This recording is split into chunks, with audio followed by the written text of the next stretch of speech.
I've had the hustle of a lifetime. These niggas trying to take my shine I was born with. Keep that heater for that dumb shit. Niggas cross the line, I make sure that they feel my niggas this. Ride around in big bodies, tight slabs, that they'll never change. Pride of the underground, crown of the mainstream. Niggas out here hating, tell them go ahead, hate. They just mad when I come around, I make them hesitate. I got them stumbling over verses like I call them in a lie. I'm the definition of what it means to be sitting by. I was blessed with these verses tailor-made for a track. Once I'm done and I leave, they call they ghostwriters back. Y'all talk about a hustle, I done been through a few. No need for me to talk about it, y'all know how y'all do.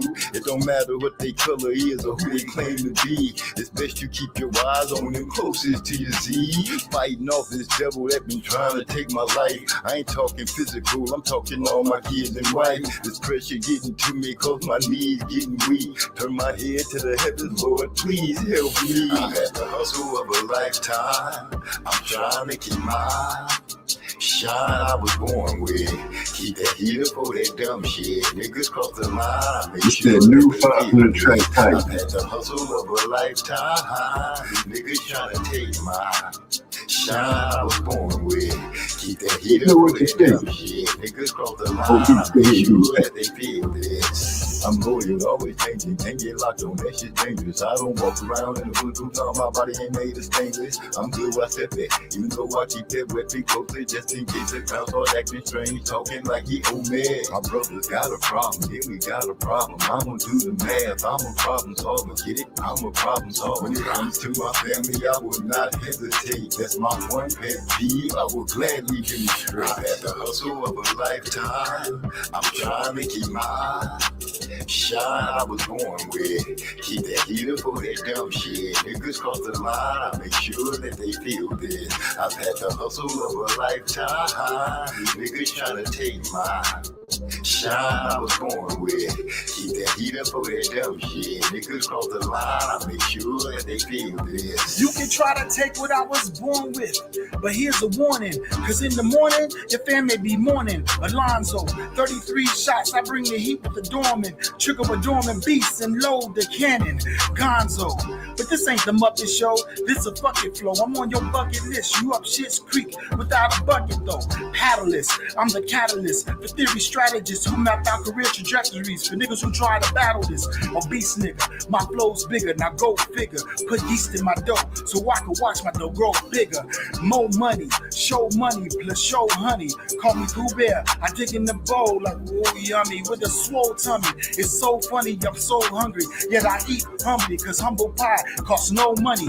I keep my shine like a 3,000 lumen LED. He's blinded while I rock him. Now check out my melody. The hustle of a lifetime. I'm trying to keep my shine I was born with. Keep that heater for that dumb shit. Niggas cross the line, I make sure that they feel this. I've had the hustle of a lifetime. Niggas trying to take my shine I was born with. Keep that heater for that dumb shit. Niggas cross the line, I make sure that they feel this. I know you hate me, cause I be a wicked G. Checking out them weak ass creeps. Let you know that I can see, cause I know you hate me. Cause I'm from that Yellowstone. Slipping, we don't condone. If you see one, he's not alone. Cause I know you hate me. On Monday, I got to get it cause the world's so funny. These haters hating on the cheddar and the bubbly. They about to make me act real ugly. On the ass, I got my mind on Monday. I got to get it cause the world's so funny. These haters hating on the cheese and the wine.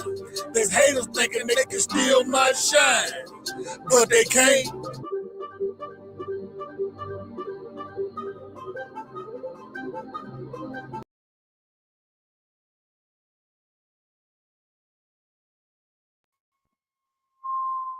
Tonight's episode of Musically Zone Talks Boxing comes to you by way of H.W. Wicks.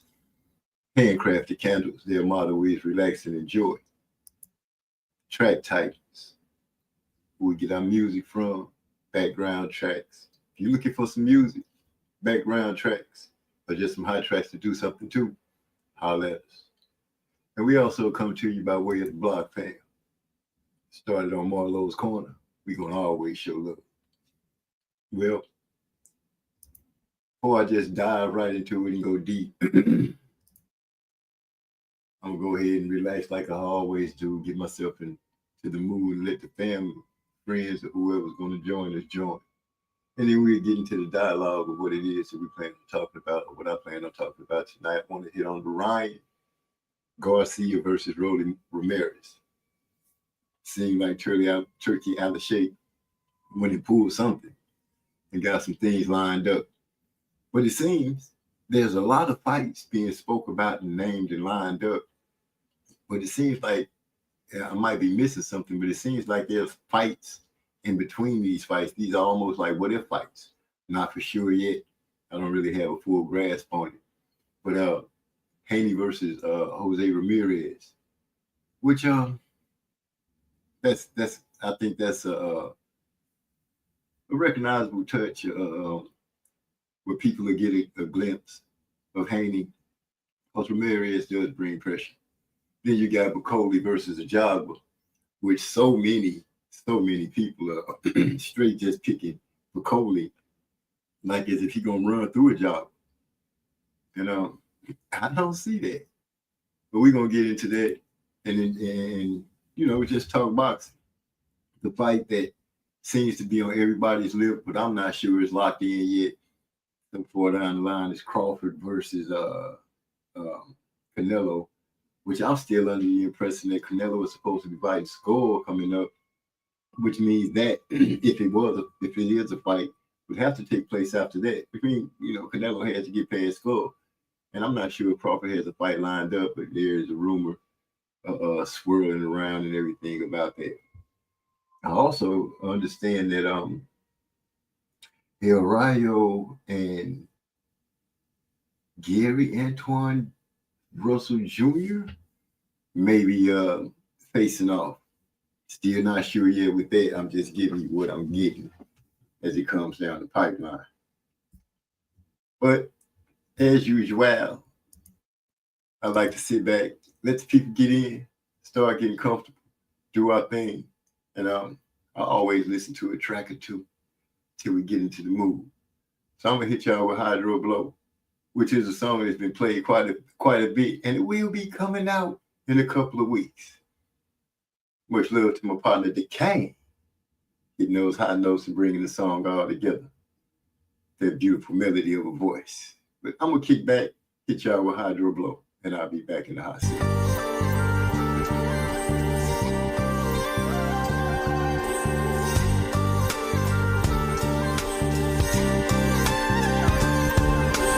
Shorty looking mad fly, had me captivated when she walked by.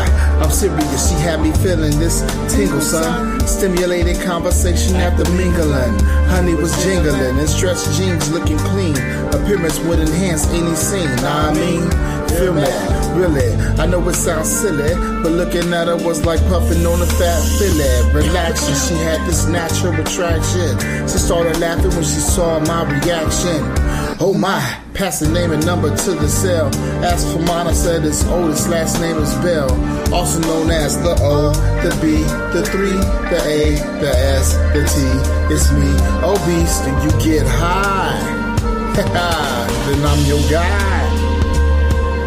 If I got the high, you got control. You can make this track go.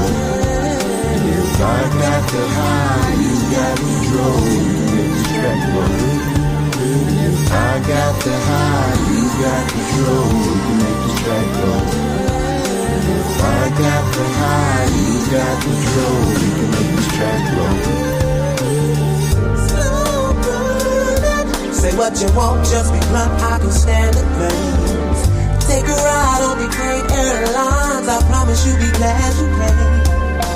The fire in your eyes make wetness between your thighs. You say you never blow, I eliminate your disguise. Underneath your green exterior, I gaze. Exploration of your brain leaves me in a purple haze. I see consent as my morals continue living. I just like to engage in a little oral tradition. So pardon my unorthodox approach to blazing luscious. That's just the way I roll. Lick the split before I stuff it. You like it hot, I got enough smoke to choke the average throat. But tonight I'm trying to go a little deeper. Loving the feel of your lips, taking drags off this gas, just puff and never pass. I'm your high value reaper. I got the high, you got control, we can make this track flow. If I got the high, you got control, we can make this track flow. If I got the high, you got control, we can make this track flow. If I got the high, you got control, we can make this track flow. I'm chilling in my room on this night. I got something tied up in the shower, am I right? A friend in the negligee smiling as she rolling up. Every once in a while looking up, saying, girl, hurry up. She placed her gaze back up on and took a deep sigh and said, I'm so home. You want a drink? I said, yeah. And while she walking to the table, she asking what I think. I like the way your lips poke, I like she pout. And that ass got my little man shouting. She kinda giggled, oh, you like what you see? Before I can answer, I heard, hey, what about me? I turn around, she got a pose with no clothes, with a leg up on the chair, with her bangs exposed. She said, don't speak, just lay back on the bed. Said something about double E. Yeah, you heard what she said. If I got the high, you got control, we can make this track flow. If I got the high, you got control, we can make this track flow. If I got the high, you got control, we can make this track flow. If I got the high, you got control, we can make this track flow. Well, we right back at it. Like I said, we're gonna cruise into it slowly, but get deep into it as we go through.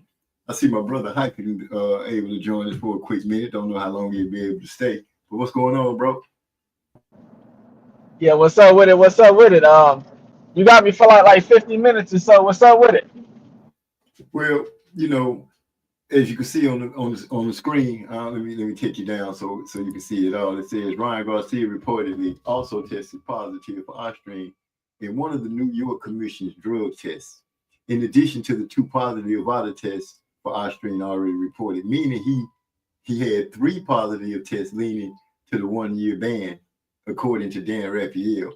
And that's coming from the Ring magazine.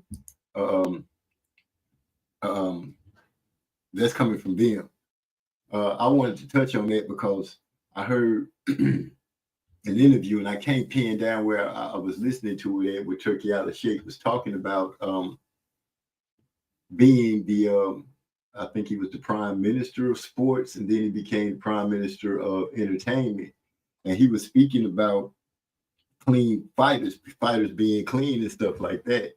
And I was just thinking, you know, he get these other promoters, you know, up under his umbrella, and then implement a clean boxing program. You can't fight on any of his programs, you know, that he put on, you know, because, you know, as of right now, he's known as putting on the big fights and stuff.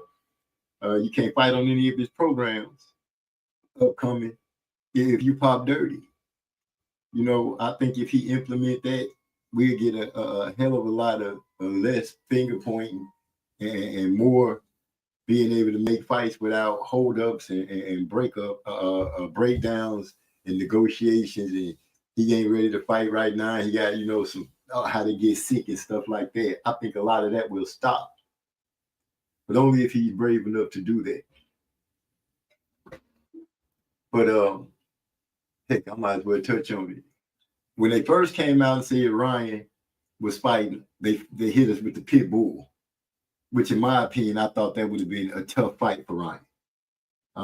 I feel like, you know, if Ryan could stay calm and box Pitbull and keep him on the end of the punches like Rio did, he can come out victorious. But in no way could he slip on Pitbull, because Pitbull is always coming forward, hard to hit, and you know he always swinging for the fences. I felt like it just would have been a tough fight for Ryan. What you think about the Pitbull fight versus Ryan before we get to him and Rolly? Yeah, it looks like a more clamoring fight for sure when you look at it, because I mean, you know, when we look at Ryan fight, we can see a whole bunch of efficiencies in him, and you know, Pitbull knowing how to. Not to interrupt you, Hype. Your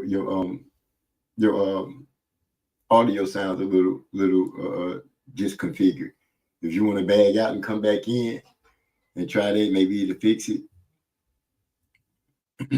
While Hypey does that, you know, there's a lot of things that I've been hearing Ryan and Devin saying.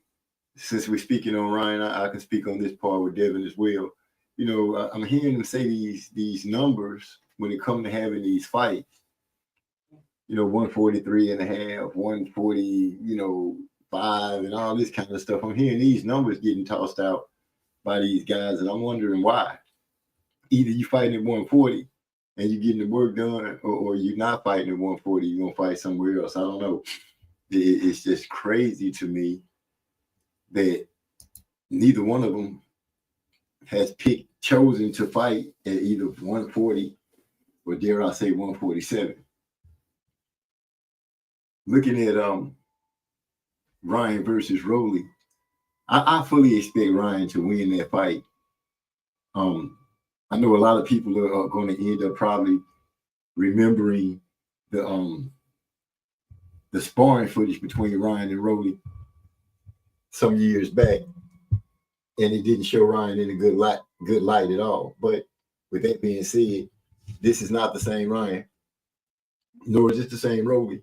But I think Ryan has improved a lot more since that footage was created back in the day. Rolly is susceptible to a left hook. We all know that. We saw him get caught by Tank with a short left. Saw him get dropped in sparring with a left. And what does Ryan like to throw? Speedy lefts, which I'm sure at some point within the fight he'll catch Rolly with one of those and seeing Rolly on drunk legs, because Rolly does not recover fast at all. At all does he recover fast. I'm expecting Rolly to get stopped in the fight. I'll be surprised if Rolly goes the distance. I won't say that there might not be a hint of danger for Ryan in that fight, because sure, there will be a hint of danger, you know, in that fight. You know, the awkwardness, you know, who knows, Rolly end up catching Ryan and Ryan do the turnaround shield or whatever defensive move he does to get himself out of danger. But all in all, I'm leaning toward Ryan. You know, Ryan has, in my opinion, fought the stiffer competition. He's faced adversity in the fight, got dropped, got back up, you know, more than one occasion. And I just think he's got a little more seasoning to him than Romero, who we all saw Pop pretty much beating him up. And then he win by throwing a combination that didn't land on the old man except I think once, and that was on the shoulder before the referee stopped the fight and gave him the win. It's going to be entertaining. You know, Rolly has put himself in a position to be able to fight Tank. You know, I guess the only thing that's marketable about it is you can say both of these guys fought Tank. They both lost, of course. But it'd be a good look for Ryan coming back after being gone for a while because of the suspension or whatever excuse or thing that they say it is that he was out. This would be a good look for him against Rolly. Come in and get him a knockout. I'm guessing this is the plan. You know, he come in, get him a knockout. He set the flame back up under him, looking good, and he can talk loud and talk big about what or who he wants next. But he got to get by Rolly. See, there's the thing. This Rolly fight and this Ramirez Haney fight, you know, the fights of them facing each other is almost overshadowing the fights that's in front of them right now. You know, at no way a point, neither one of them can slip or kiss that pretty much, I guess, to the win. You know, you've seen what happened with Wilder and AJ. They both blew the chance to face each other by losing their fights when it really mattered.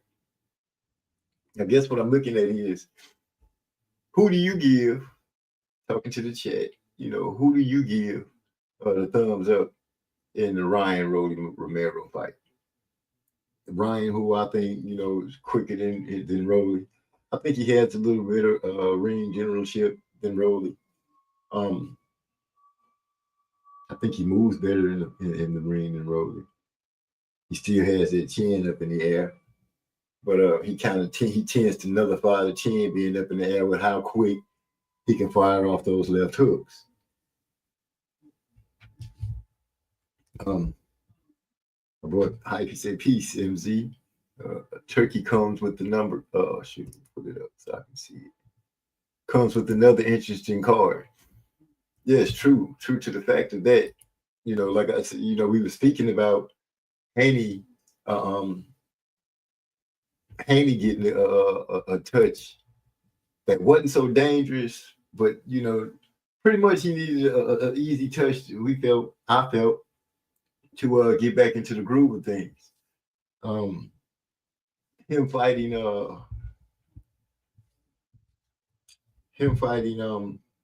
Ramirez, I guess you could look at it to be an easy touch if Ramirez, because the last fight I watched him in was against Barbosa, where he lost to Barbosa. He seemed to be a half step slow throughout the whole fight, which gave Barbosa a good chance to outbox him. And if Devin can come in and stay behind the jab and work and keep the distance between him, I think he stands a good chance to look good, get a victory, get his confidence up a little bit, get him where he's starting to feel good about himself. But he can't go out there and let the pressure of Ramirez get to him, because Ramirez will be throwing punches. You know, Barbosa was just taking a half step back and lighting him up with counters. It would be my opinion to Devin, if Ramirez comes in with that style of fight, that would be something to look to use. That half step back, make him miss and make him pay. Devin has a lot of questions to answer, but I don't think his heart is one of them. You know, as many times as Ron put him down, he got back up. He finished the fight on his feet. You know, people, I don't know if they tend to look over that because he couldn't get out the way of the hook and he got knocked down so many times, but he has proven that he will get up. So in the face of adversity, he will continue to fight and keep stepping forward, or attempting to. I would hope for him not to get into a slugfest with Ramirez in any way, because I don't see a slugfest really working for Odell. Yeah, I've seen him in some videos looking like he's working on his power punches and trying to step into his punches. I noticed his foot coming off the ground. I don't know if he fixed that, but I have noticed that he's keeping his hand up when he shoots the jab. He is doing that. The questions are, you know, it's just, you know, will he come back and still fight? Will he come back and fight? Or, you know, I think people are thinking that because he got knocked down so many times that he's not going to be the same Devin Haney. Well, this is a chance right now that's about to come up for it to materialize, and him to show he is who his dad has been running around saying he is. And Bill Haney has been going on this campaign. I've been seeing him talking about 24-hour clean testing with VADA and all that stuff, which leads me back to the very point that I was making earlier. If Turkey out of shape decides to push the envelope just that much more, you know, fighters seem to, you know they go over there, they make a bag, they get to show their skills. it is going to be put in front of the world in some way, shape, form, or fashion. There are going to be eyes on them. Once again, they're gonna make their bag. So many people talk about the bag and this and that. I thought we were actually watching boxers for fights and not about how much money they made. But I digress on that.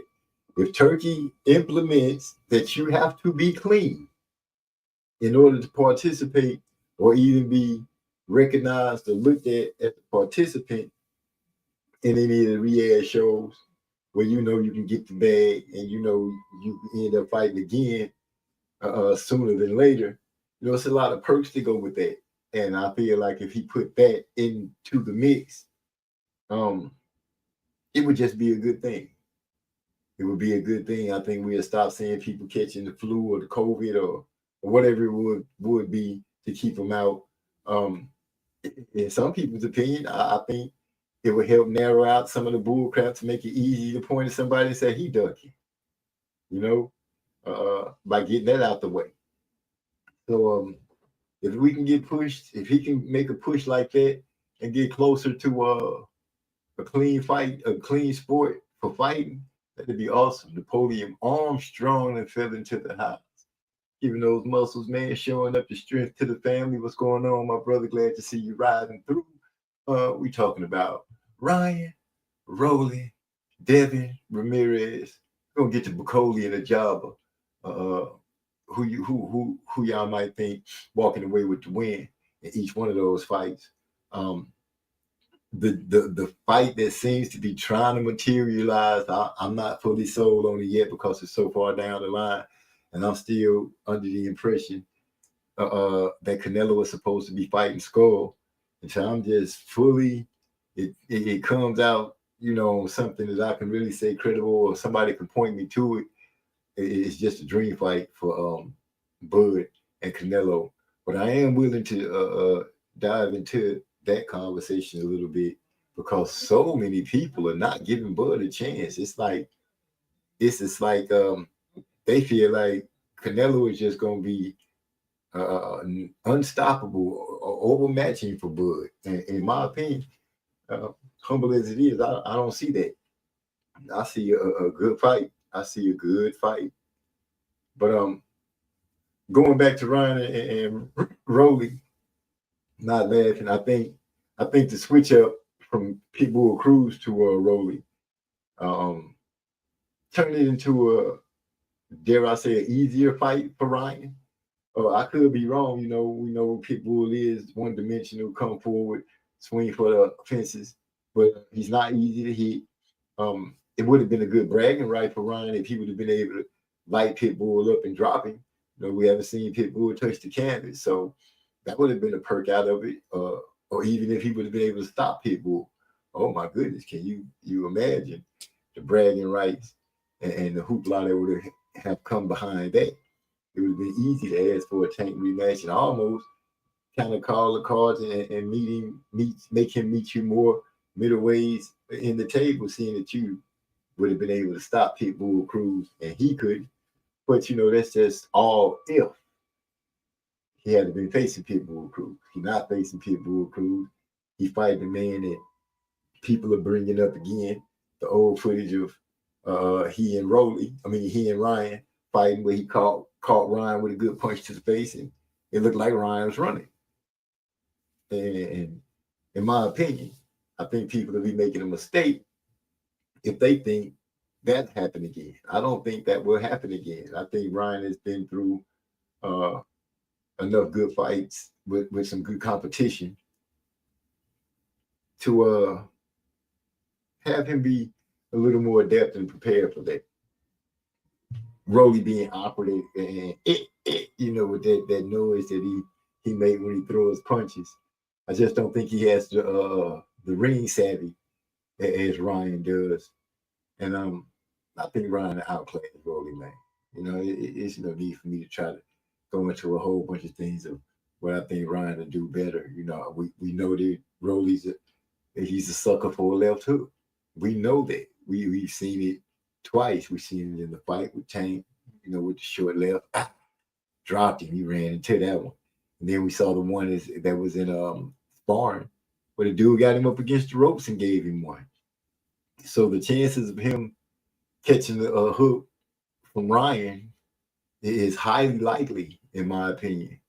And I feel like, Rolly gonna get stopped. I could be wrong, Rolly could surprise me, but I don't think so. I think Ryan go out there and handle his business with him. I don't even know what weight class they fight at.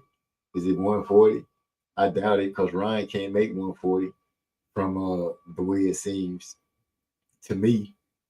He has yet to fight at a weight class.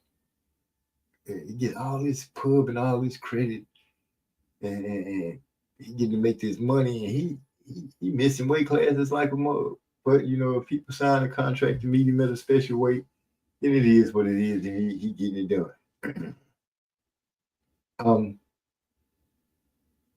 Was anybody surprised when the WBO, decided they was not going to sanction the fight between Earl Spence and Sebastian Fundora, due to the fact that Earl been out the ring for as long as he has, and his last fight was a TKO stoppage.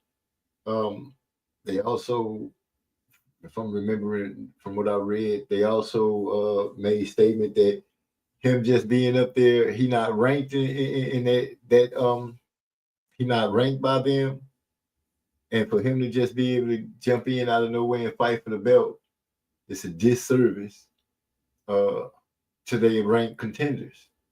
Which I can agree with that and wholeheartedly, and I understand that the president of the WBO is a new person.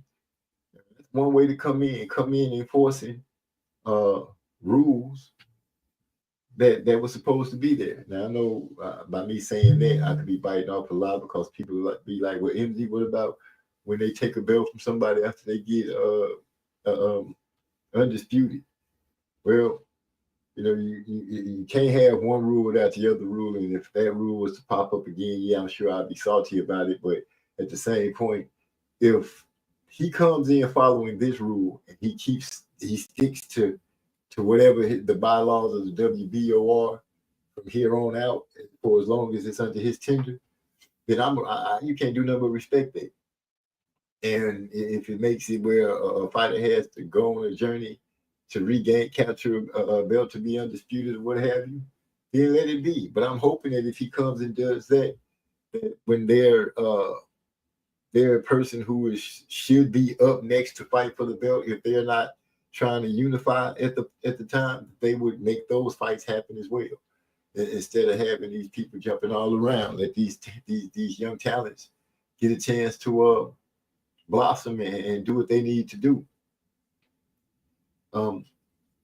Heck, since I'm kind of skipping around, I'm kind of liking the way Shakur Stevenson seems to be laid back and chill, but simultaneously taking little digs at Floyd Schofield, calling him a kid and things like that.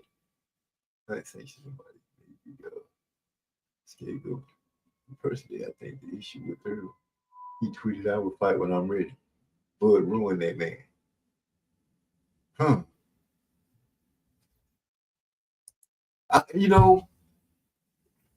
The wait has been so long, Napoleon, that it's hard for me to really put a finger on what it is, but it is getting to the point where I'm like, dang, Earl, excuse me if you hear some little background noise. Got some Doritos. Snack it up. I don't know. The wait has just been a long time. We get the Fundora news that he's going to end up fighting him, and then it gets pushed back. Then the next thing you know, we get this this message from the WBO that Earl is being replaced, or they're looking for somebody else because Earl is not going to be allowed to fight. And yeah. I'm in all caps is what he tweeted. I peeped out the tweet. Hey, I really don't know what to say about what he tweeted or anything.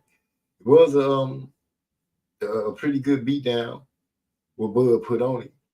I don't want to say he ruined it until I actually get a chance to see him get back in the ring, but being out for so long, get over your pride thing if that's what it is, and take a tune up before you start running out there thinking that you can just jump back in the water like you was at first. You've been slightly paralyzed for a minute. You just not learning how to get yourself back together. You know, don't rush into something and get yourself messed up permanently. So I can see where you're going with that, Napoleon. I can't say that I fully agree because he made the tweet. I'll be back when I'm ready.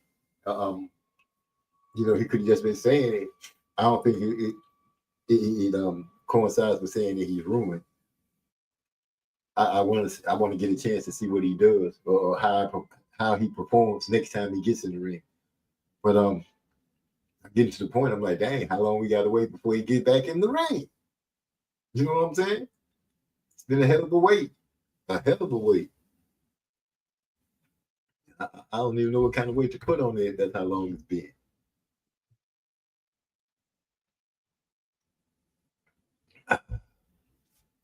But yeah, I wanted to know what your thinking was about that. And then I saw Bud put on there, should have took the fight. Should have took the fight when he had the chance. Now it's done or gone. The Bud tweeted in too. Speaking of Bud, and might as well go on to speak on it. First of all, can anybody let me know, is Canelo's next fight against Skull or not? That's what I need to know. Is his next fight against Skull? Because that would, change my way of thinking on the process of Bud and Canelo, even though I give Bud a thumbs up to beat Canelo, and it seems like a lot of people are thinking that it's just an impossible task for Bud. One of the things I think people are looking in real hard is how much more Canelo will be able to hydrate come fight night. And I think they worried that, Bud would just be 160, maybe 165, somewhere around there. And I can see how there could be a massive difference or a big difference in the situation. But I can't deny the fact that Bud hasn't lost.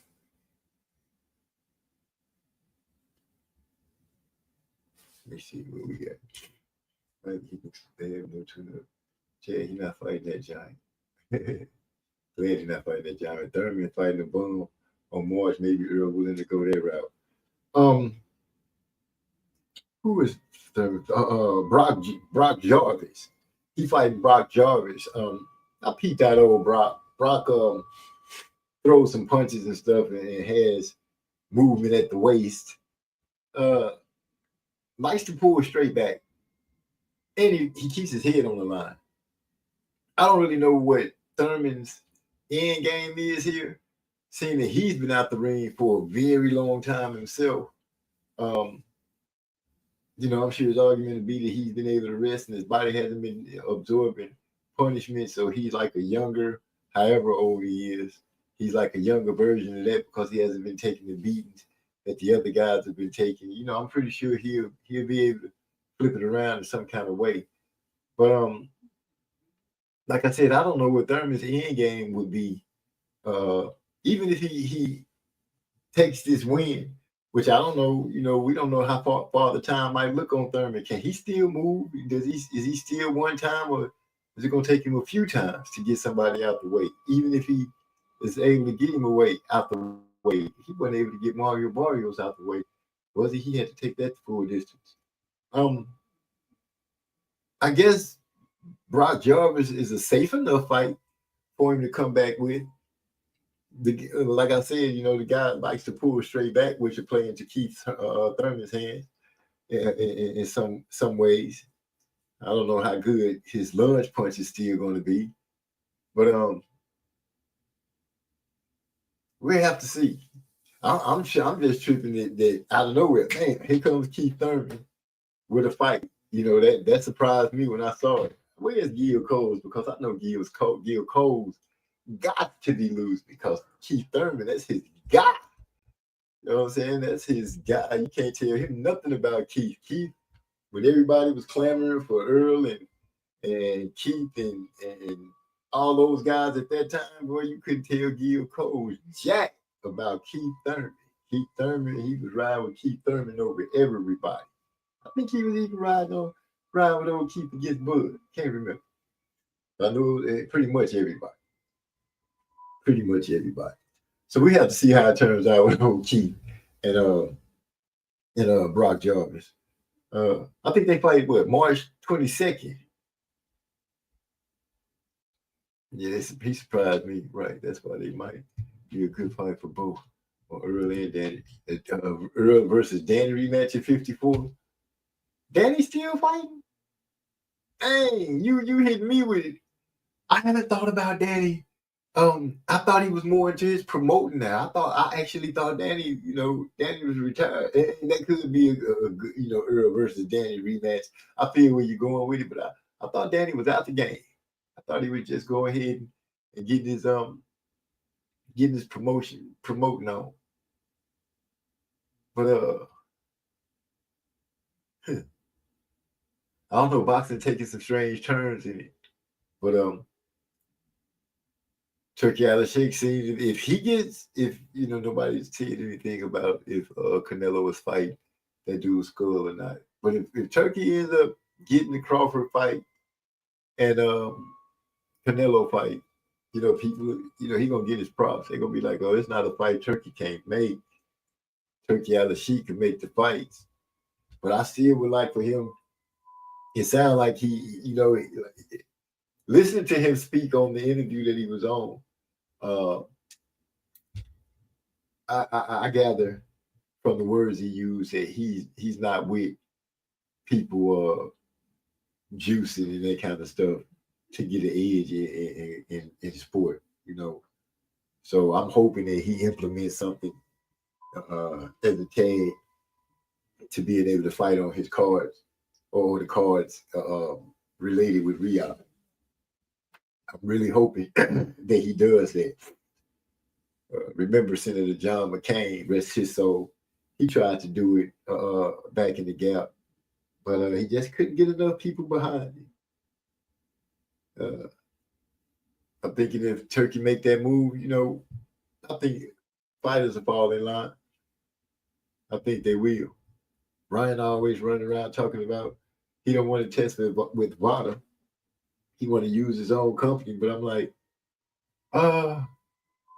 everybody should use the same thing. Who is the most strenuous? Who goes through the most point by point test? Whoever does that, whoever looks the deepest, whoever searches for everything, that's who they should go with. Every fighter should go with that company. Everybody.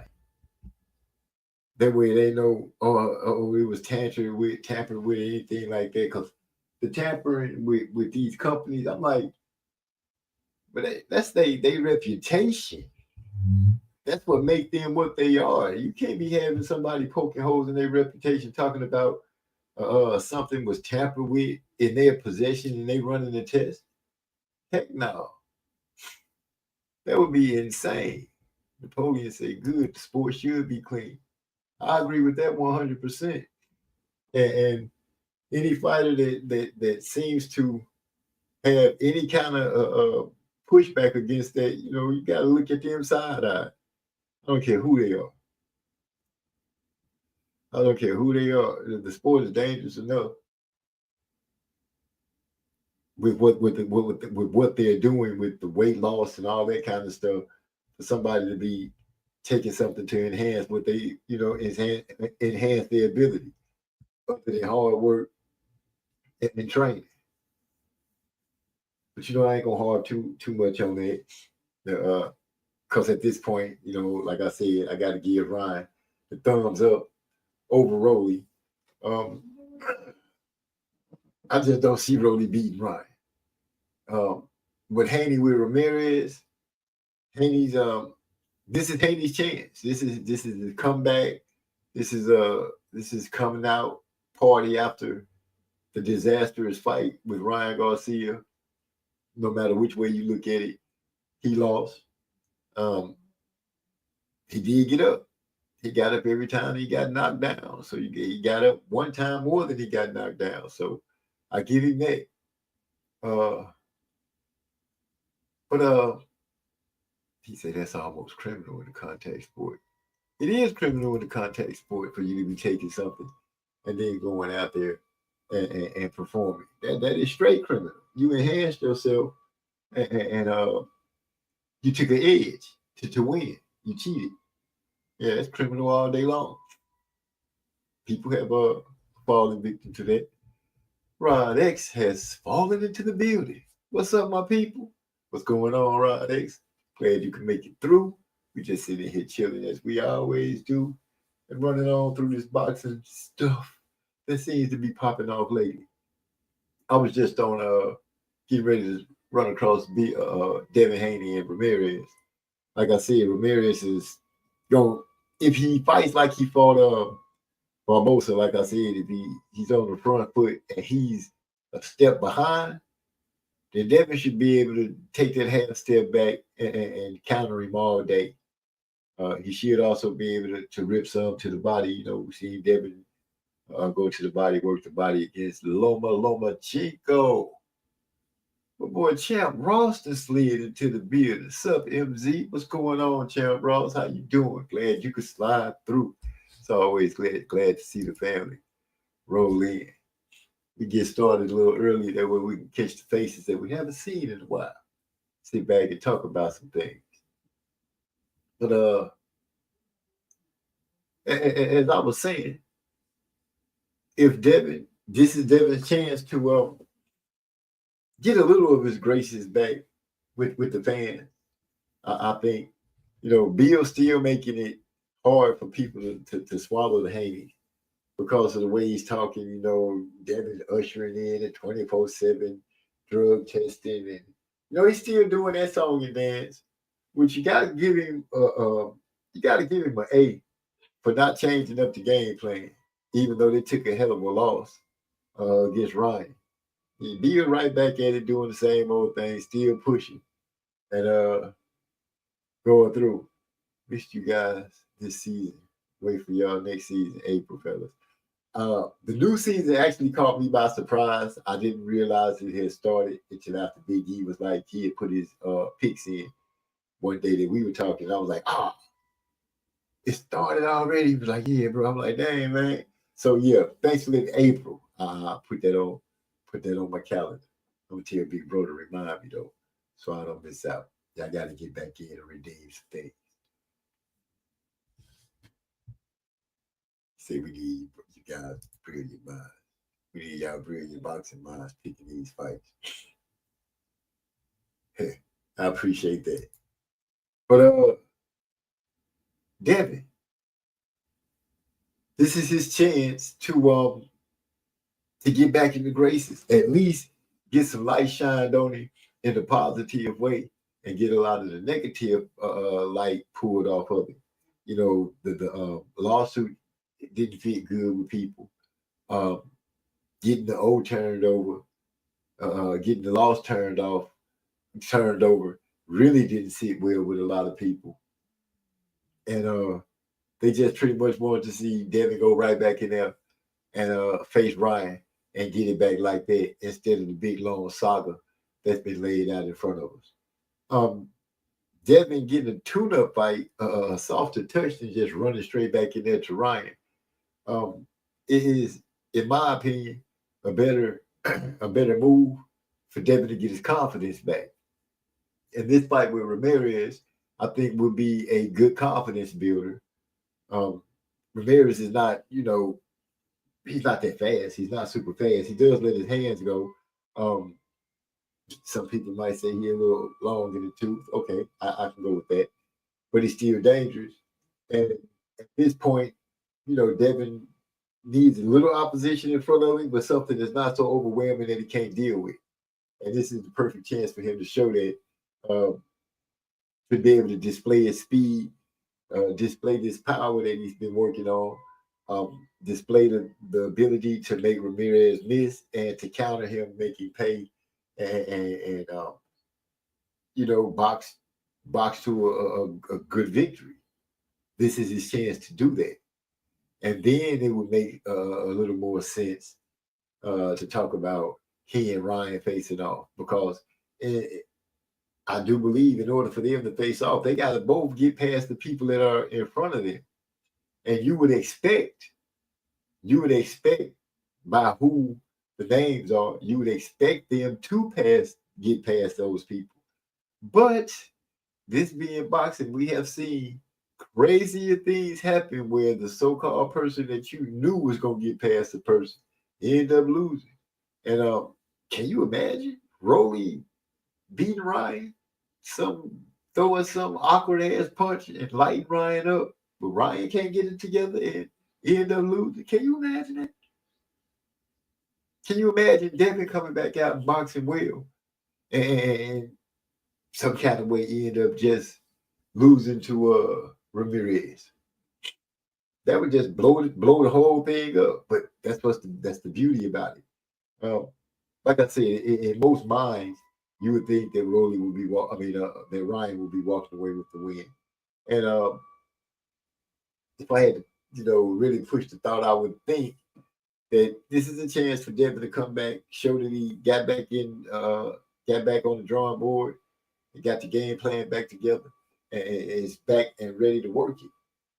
This is his chance to do that. I don't know. He needs to be a little exciting, and give the fans something to walk away with, saying, okay, Devin look like he might be back and ready, not playing with these boys now. You've already pretty much lost the old, you still got it. But in fans' minds, hardcore ones especially, you got a loss. You got a loss. And you can argue it any way you want to, but you got a loss.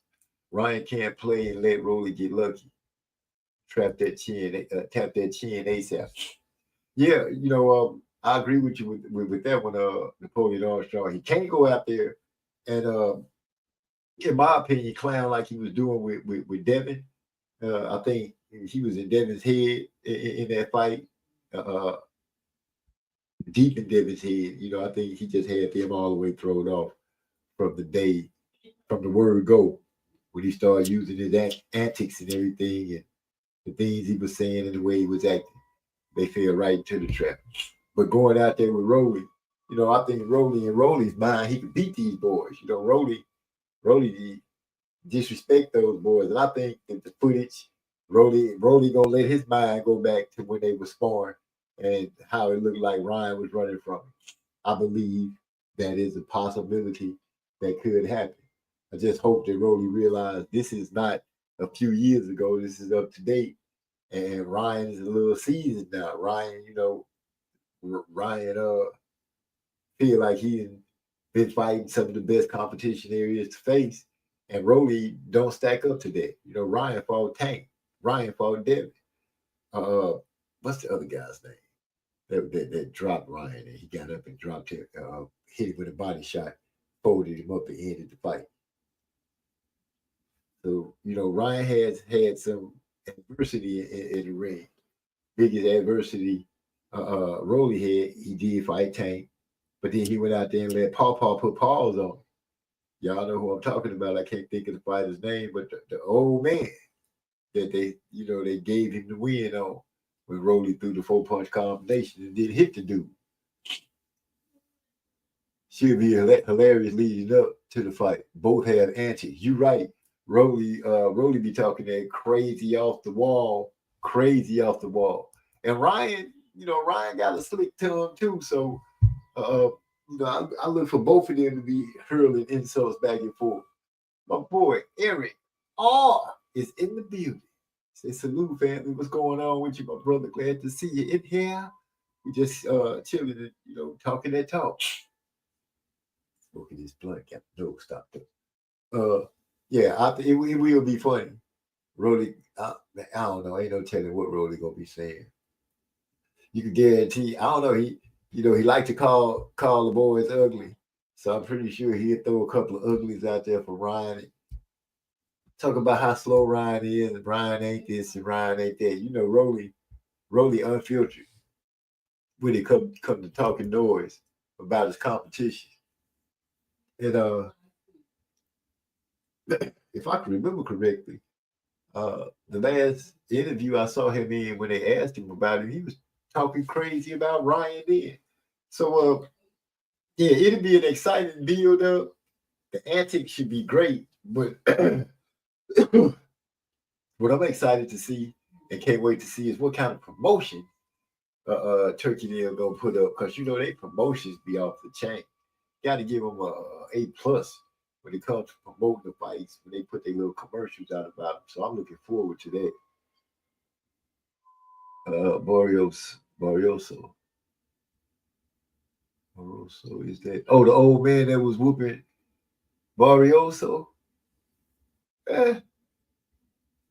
He was whooping Rolly's butt. He had Rolly on the stanky leg, which Rolly don't. Correct me if I'm wrong. Rolly does not recover fast. And if Ryan catches him with one of those speed left hooks, I think Rolly gonna be in trouble. Rolly gonna be in big trouble. He's susceptible to the hook, man. Get back from the mic, something. He's susceptible to the hook. Y'all know it. I ain't just saying it. This dude's susceptible to the hook. And if Ryan go out there and step right to Rolly, he can make it a fast night. He can make it a fast night. Now that I'm thinking about it, the more I'm thinking about it, I'm leaning to say around 6 or 7. He might be able to catch Rolly and get him on out of there. I wonder who even trains Rolly now. I know he's not with Coach Bullet no more. Who trains Rolly now? Just out of curiosity. I don't know why I'm asking. It's not like they're gonna make Rolly be somebody different. He is who he is right now. He said Rolly and Devin love hooks. I don't know, man. I don't know. They seem to be susceptible to him pretty much. You know, it's almost like saying you can't really hurt me with a hook, but yet still they get hurt with it. I'm gonna block everything that you throw except the punch that affects me the most. Throw the jab, I'm parrying that. Throw the right hook, I'm all over that. Go to the body, I'm all over that. But I throw a left hook, for some reason you just don't see it coming. It's like they just don't see it coming. And bam, he catches him nice and flush. And need I say what happens? They get wobbly. They fall down. They get wobbly and fall down. Devin gets back up and seems to be able to gather himself much quicker than Rolly. Rolly just be like Bambi for a good hot second. The bell could ring and save him, and he still be walking back. His legs be kind of like stiffed out. Y'all know what I'm talking about. He had it look like he wrong. So yeah, if he don't watch out for the left hook, I can see Rolly getting up out of there in 6 or 7. So the hooks probably look like Brazilian BBLs. That's why they can't get away from it. They just in amazement of seeing it come. Huh? Oh, please hit me with that. Oh, yes, that hook. I love the hook. I love. Oh, wait, I'm on the ground, and he counts. Let me get up. Let me get up real quick. Hold on, Rev. You know, I was just trying to get acquainted with the hook. I didn't mean to fall down. Don't do him like that, Eric. Don't do him like that. This is Devin's chance, man, because he got to get this win. Forget all any scenario, whatever scenario come up. Devin got to get this win. He got to get this win. He needs this win. Back-to-back losses will not look good. Not saying he can't come back from back-to-back losses, but it's a lot easier to get a win after the first loss that you got turned over to a no contest, which means your old column returned back to the old column. A lot of fans ain't happy with that. But this your chance to at least say, yeah, I came back and whooped some ass. So this old supposed to be here. And then you got to unleash on Ryan. You got to unleash something biblical on Ryan. Like, you got to unleash your ass whooping on Ryan. Kind of like, pretty much like the one he whooped on you. If you don't drop him as many times as he dropped you, you gotta hurt him a lot in the fight. You gotta have him backpedaling. You gotta have him doing that turnaround shell. You just gotta outbox Ryan. If you get past Ramirez. And I'm saying like it is. If you gotta get past this man, forget if you gotta get past this guy, Devin. If you want to get to claiming that you're the best and all this, this is your chance to go ahead and start. People seeing you at the top. But they see your name, carrying some flash behind it. You was undisputed. You was able to talk that talk, and you got stopped. You're in the perfect position for people to either one, have to shut up and watch you climb back up and attempt to be great, or dare I say be great, because or you're going to give them the ammunition to throw stones and insults at you if you don't come out of this fight victorious. If I'm tripping, please, somebody tell me. But I don't think I am. I think I'm telling the straight 100% wholesome truth when I say that. Devin has to beat Ramirez, and if it's being set up for him to face Ryan, if he could get past Ramirez, and Ryan could get past Rolly, I don't want to hear nothing because I'm pretty sure about being dirty. I mean, let that narrative go away. Let it be done because it's in the past. It's happened. He got away with it. Y'all let him get away with it because y'all want no point because y'all heads was in the clouds and you was inebriated by your own sin of greatness. Y'all got high off yourselves and you missed some important points slide by you, which caused your son to take a loss, which caused Devin to take a loss. I'm not even talking to Bill. I'm just saying this to Devin, to the guy that got to get in the ring and put hands on somebody in order to get people to start riding with him again, to be on his team, to hold his name up in a good light.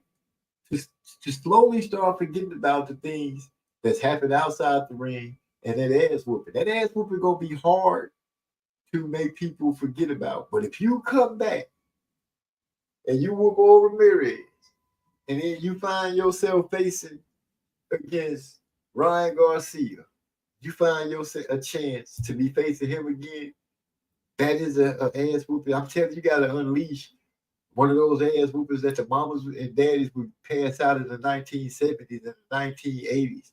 You got to pull out the strap, the switch, the extension cord, the shoe, all that. You're gonna have to put a bruising on Ryan Garcia, whooping for all the noise that he talked bad about you, for all the memes that he made of babies with your face on it, which looked damn good. How he was sunning you with just everything that you've been through that boxing has given you. That's what you got to give to Ryan Garcia. Not a barely I beat Ryan Garcia. You got to go out there and really do it. Straight up. One more. Eric Carr said Ryan got the easier path. Rolly would have been a good fight for Devin. It's dangerous, but he's fast enough to put box up. He's fast enough to outbox Rolly. and take his weapons away. You know, I kind of thought that too, especially when they were saying Rolly's name, Devin's name, Pitbull's name. Who else name they had squeezed? They had floated out. They floated out T.O.'s name and they floated out Boo's name, which I'm gonna get to that a little later. Because I was like, Boo's. You know, when they said Boo's name, I'm like, all those other guys are 140s, supposedly 140s. Why would Boo's name be in there? So I didn't really get that much thought. But I felt like Pitbull would have been a harder fight for Ryan, even though I still felt like Ryan would have been able to box Pitbull. It would have gave Ryan a chance to show that he had boxing technique. Keep Pitbull at the end of the jab, and you know, just stay out of his wheelhouse. Don't let him bang off on you. Don't let him get close enough. We saw that happen. When he fought, was it Rio? Was it a Rio that Pitbull lost to? Anyway, yeah, Devin and Rolly would have been that would have been a good little matchup. You know, that would have been a good little matchup. Because Rolly got he got a backstory with all of the guys. You know what I'm saying? Rolly got a backstory with all the guys. Rolly bring that excitement and when I say excitement, he'll be bringing that talk. And he'll give you excuse me. He'll be giving Bill Haney a run for his money when it comes down to talking that talk about what he'd do to his son and all that kind of stuff. You know, I can just see Rolly lined up against all the names and see how, and just imagine how entertaining it would be. Excuse me. They say, Napoleon Holmes Jones say, Rolly keep getting fights and Payne's handed to him. I guess you could kind of say Rolly just happened to be an entertaining guy to put in front of the people to fight. You kind of don't know what you're gonna get. It's always a chance that he might could end up pulling something off and relieving somebody of their hardware or just beating somebody. He always has that behind him. He's a colorful character. So, you know, I can see how they could be saying we could make a little change using Rolly. It works out great for him. You know, he getting fights and opportunities handed to him. Shoot, why not take them? He just happened to be in the right place at the right time. He said, Eric Garcia said, I think Bob put Boo's name in that hat personally. He's sick of T.O.'s behind. Yeah, still, from what I'm understanding, and I hope it goes through, I'm understanding that Boots is supposed to be negotiating with Mantis Stanionis, which that's gonna be a good fight. Expect that would put Boots back on the track of in the graces with the people, you know, and making decisions to stay at 147 means something because he'll be going after one of the other champions to unify. So that would be a good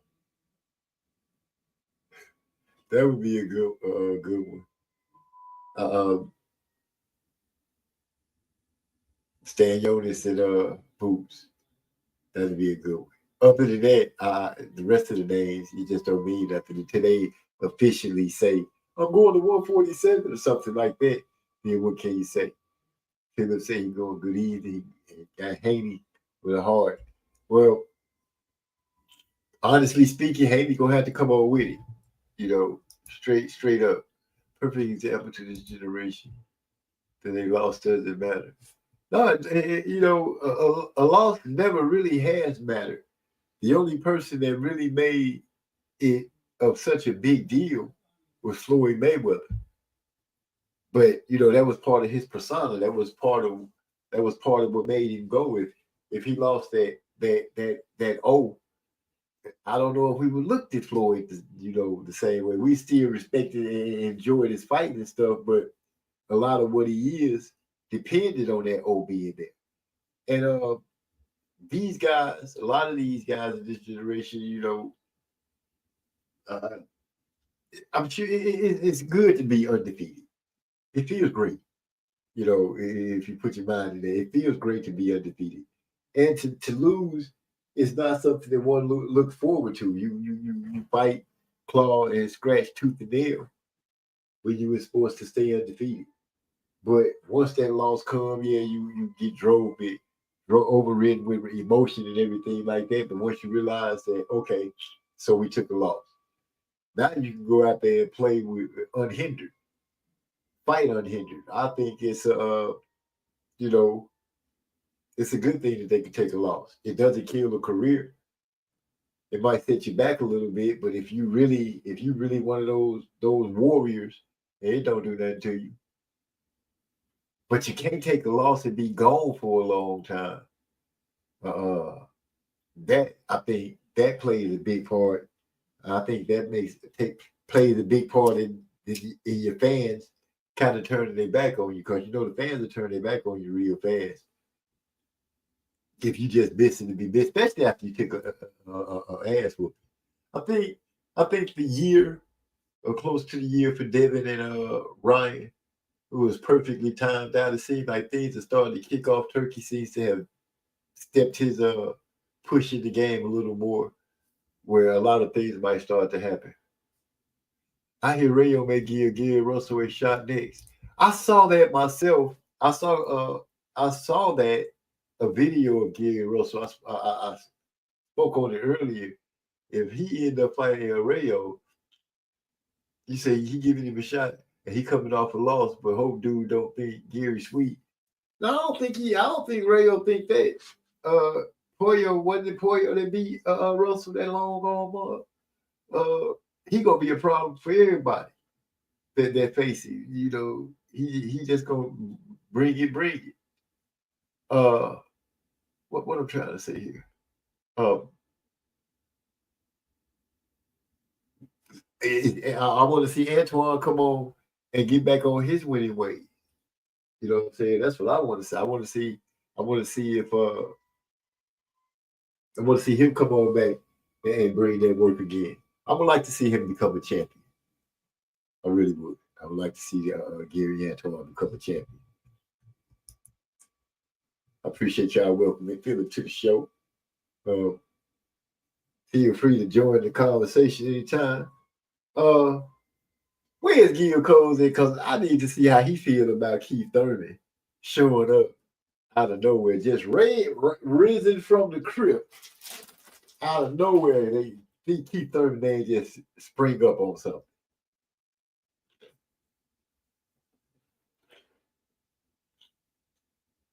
Y'all give me a second, I'm chewing or something.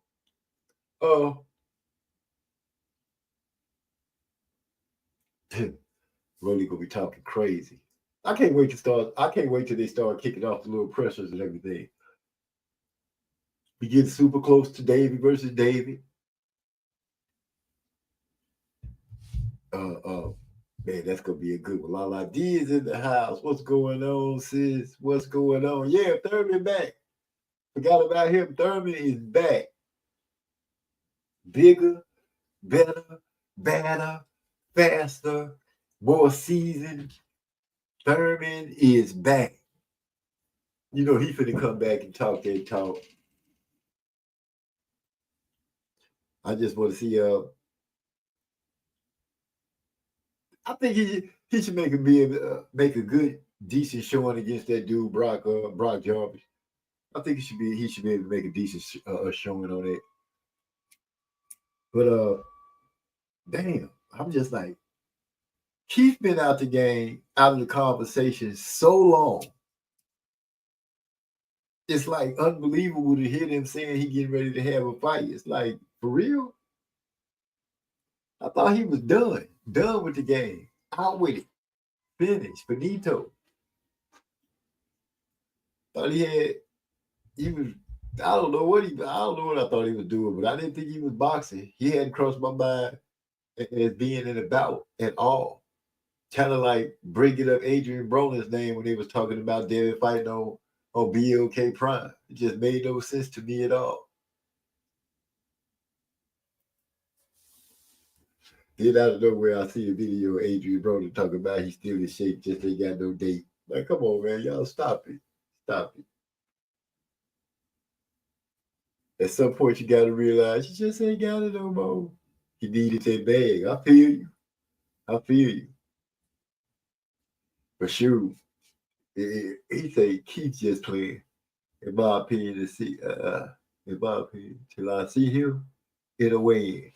Until I see his ass step into the ring, all these fights that's supposed to be taking place so far down the line, I'm kind of nervous about really talking about them because there's so much time between now and them happening.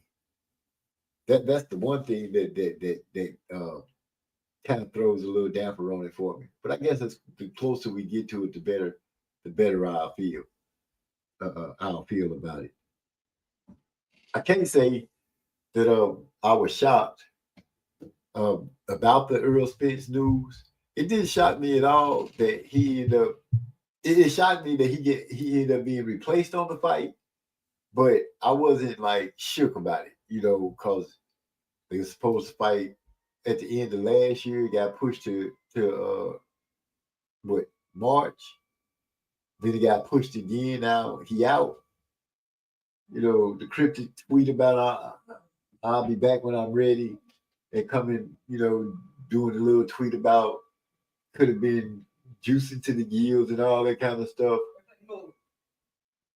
None of that really makes any sense to me. Only thing that I can see now is the truth has been just bagging up. I don't know if it's his body. I don't know if he can't find somebody to fight. I don't know if he's not ready. I don't know. I don't know what the problem is. He gonna pull an ear muscle and pull out. Damn, not an ear muscle. Listening to his beats. Listening to his beats too loud. Rupture your eardrum. That's some cold stuff to say right there. But yeah, him getting taken off the fight. So I'm wondering who is Fundora supposed to be fighting, or who they gonna get it, who they gonna put in there to face him. So many opportunities and stuff like that going on. Shakur and we're getting close to that fight too, to the Schofield fight. I gotta say, Floyd Schofield don't seem at the moment to be intimidated or anything. He's still talking that talk like he gonna bring that drama to Shakur. I've been getting my little feel on him. No Diddy. Meaning I've been watching him, watching some of his fights and everything. I like his speed. I like the way he moves in the ring. I've seen a couple of things. Dare I say they kind of reminded me of Shakur. That I thought he did kind of well. I think he's gonna go in there and bring a good account of himself. And the reason I say I see some things from him that kind of reminded me of Shakur, I can't remember the name of the fights that I was watching him in, but he was doing good. One Spanish fight that he was fighting where the dude stuck him pretty good. It looked like he kind of turned the fight a little bit. Schofield fall through it. It could be true where Shakur's talking about Schofield fought him and reached out to him and told him he was the best fighter that he ever had faced and stuff like that. But like the saying goes in music, your heroes become your foes. And at some point, this young man was going to feel like he could beat Shakur. And I see where Shakur ride on it saying, just the other day you were saying that I was the best thing you ever faced. Now you talking this big talk like you could come with me. Well, that's what you got to expect. That's how it goes down. That's what the fans want, I'm sure. They want these fighters to say, yeah, it was this and I respect you for that, but now I'm coming for what he got. So I'm liking the energy that Kid Austin is bringing. You know, I'm seeing him talk a little more.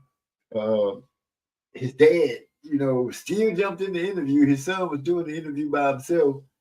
And at first, I didn't realize his dad was in the background until his dad started talking to him and pulling his attention away from the camera where he was supposed to be doing the interview. But I'll leave that alone. Say the Earl fight seemed too lopsided. It didn't make sense to have an event where your main and co-main look like the underdogs to those who know boxing. Well, it really didn't look good for Earl. Coming off of the TKO, first fight at 154. It being pushed back a couple of times. Not to mention that it's riding on the tail end of another eye injury, if I'm remembering correctly. That's a lot of stuff that's stacked up against a guy who's one of his monikers is he doesn't do tune-ups. You know, to see him in there with Fedora, who just, you know, became champ, got a win over Tim Tszyu to get the belts. If I remember correctly, he took the belts from Tim with the freak elbow to cut Tim open. A lot of people felt like Tim might have been able to pull that fight off. I think Tim broke old Fedora's nose. He still was putting on a good accounting of himself, even though he was bleeding all over the place. I could agree with you on that because, you know, I wasn't looking at Earl as being the A side of that fight, if I dare say so. I was looking at Earl being the B side because I was like, he's got to overcome Fedora's reach. We know Fedora uses his jab. He's a fairly smart fighter. Questions that hasn't been answered for me. One is who's training Earl? You know, we were still here we are going for a fight. We don't even know who training the dude. Was he self-training? Oh my gosh. And I'm just saying, oh my gosh, because you know, at the top of the game, at the top, you know, you might have tried that. I think he trained, as he was saying, he worked himself out or got himself ready for the Mikey Garcia fight. You know, I'm sure he was still under the tutelage of Derrick James, but I think he was doing all his workouts and stuff on his own. Whatever. Fedora wasn't that. And like I said, you know, he was getting ready to have a fight. I don't even know which trainer it is. Who was going to be in the corner? Does anybody know? Somebody tell.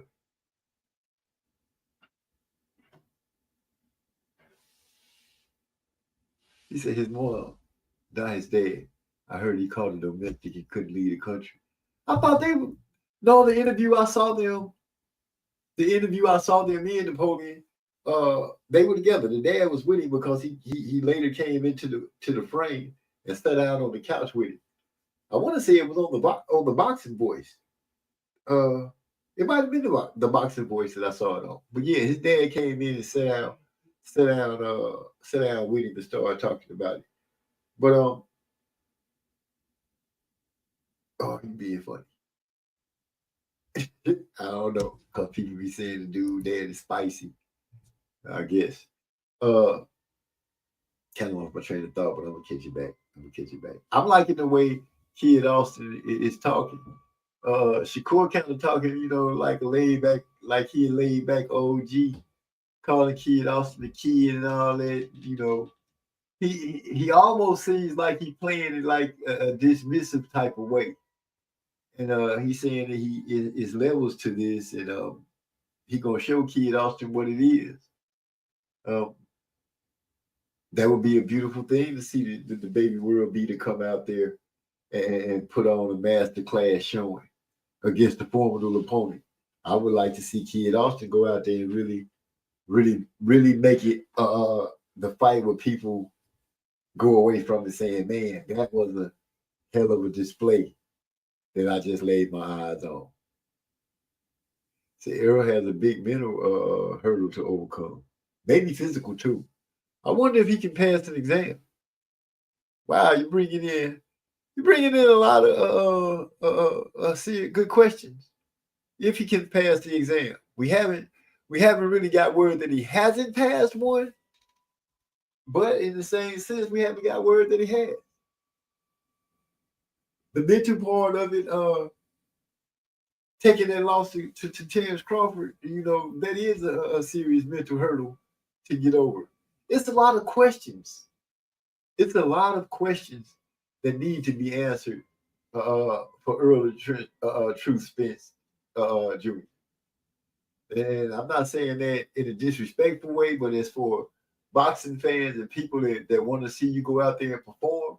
It's a lot of questions, Are you going to come back? Are you going to be gun shy?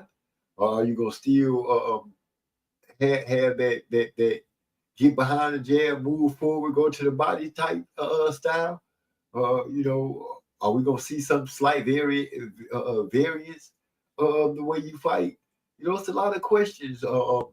If somebody start bringing fire back at you, will you shell up, or will you still fight? These are the questions that people want to get answered instead of having to speculate. But it seems like we're gonna have to speculate just a little bit longer because now we don't know when he's gonna fight.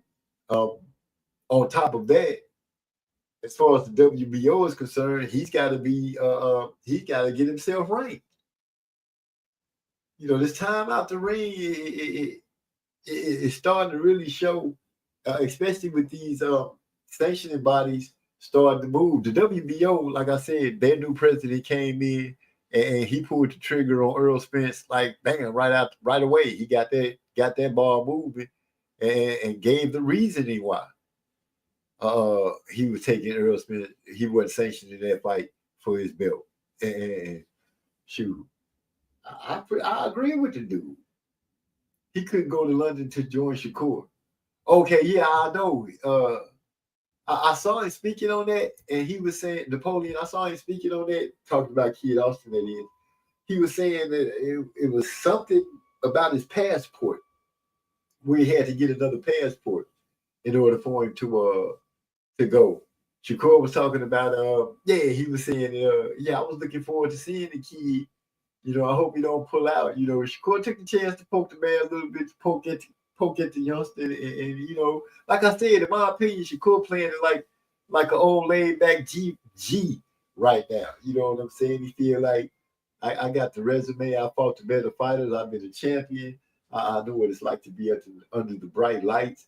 Not lights like Floyd or Tank or something like that, but still as a champion, it's enough names that I think that follow Shakur, where he feel like he got a stage that's gonna be big enough to kind of awe Kid Austin. But at the moment right now, Kid Austin talking like he ain't trying to hear that. Your lights ain't that bright, Shakur. He said he gonna get with it. He all I can do is say I'm waiting to see how it turns out. Will the youngster come in and be all that he can be, or will Shakur be like, I know y'all tripping, y'all know I'm an Olympian, y'all know I've been whooping ass across the board on the world level, not just in the U.S. I've been putting hands on people all around the place. Stop playing. I got an amateur pedigree that's cold, and I can fight. So respect my game. I can't wait to see it. He said it's kind of a hard look at Kid Austin. It's kind of hard to look at Kid Austin as a dangerous opponent. As a dangerous opponent when he doesn't seem capable of probably being able to speak for himself without his dad wrestling the mic out of his hand every interview. I kind of thought about that being a problem, but then I ended up thinking straight to Bill Haney, and then I ended up saying, okay, this is the era where these dads and stuff do this type thing.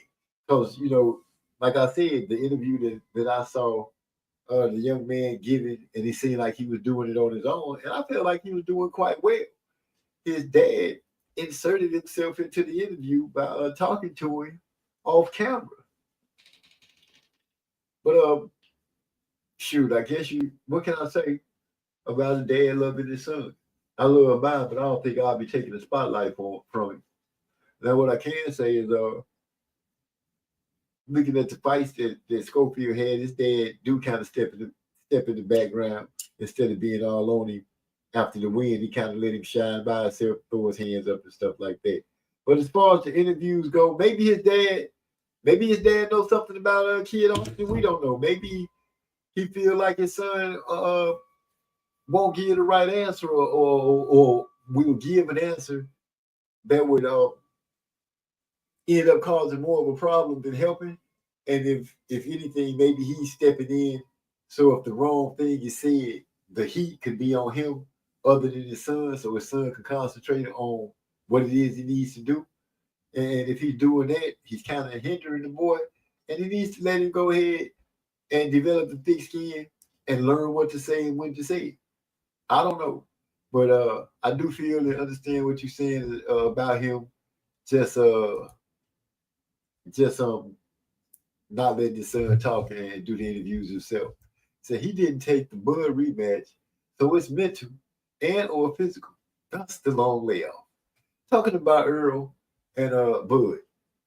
Now, the only part of the rematch I know is supposed to be at 147, which he claimed it was just too hard for him to make 147 anymore. And I believe that's where the rematch was going to take place. Yeah, we kind of had some tug of wars about that because Bud said it was going to have to take place at 147. And, we was going by what was said at the end of the fight.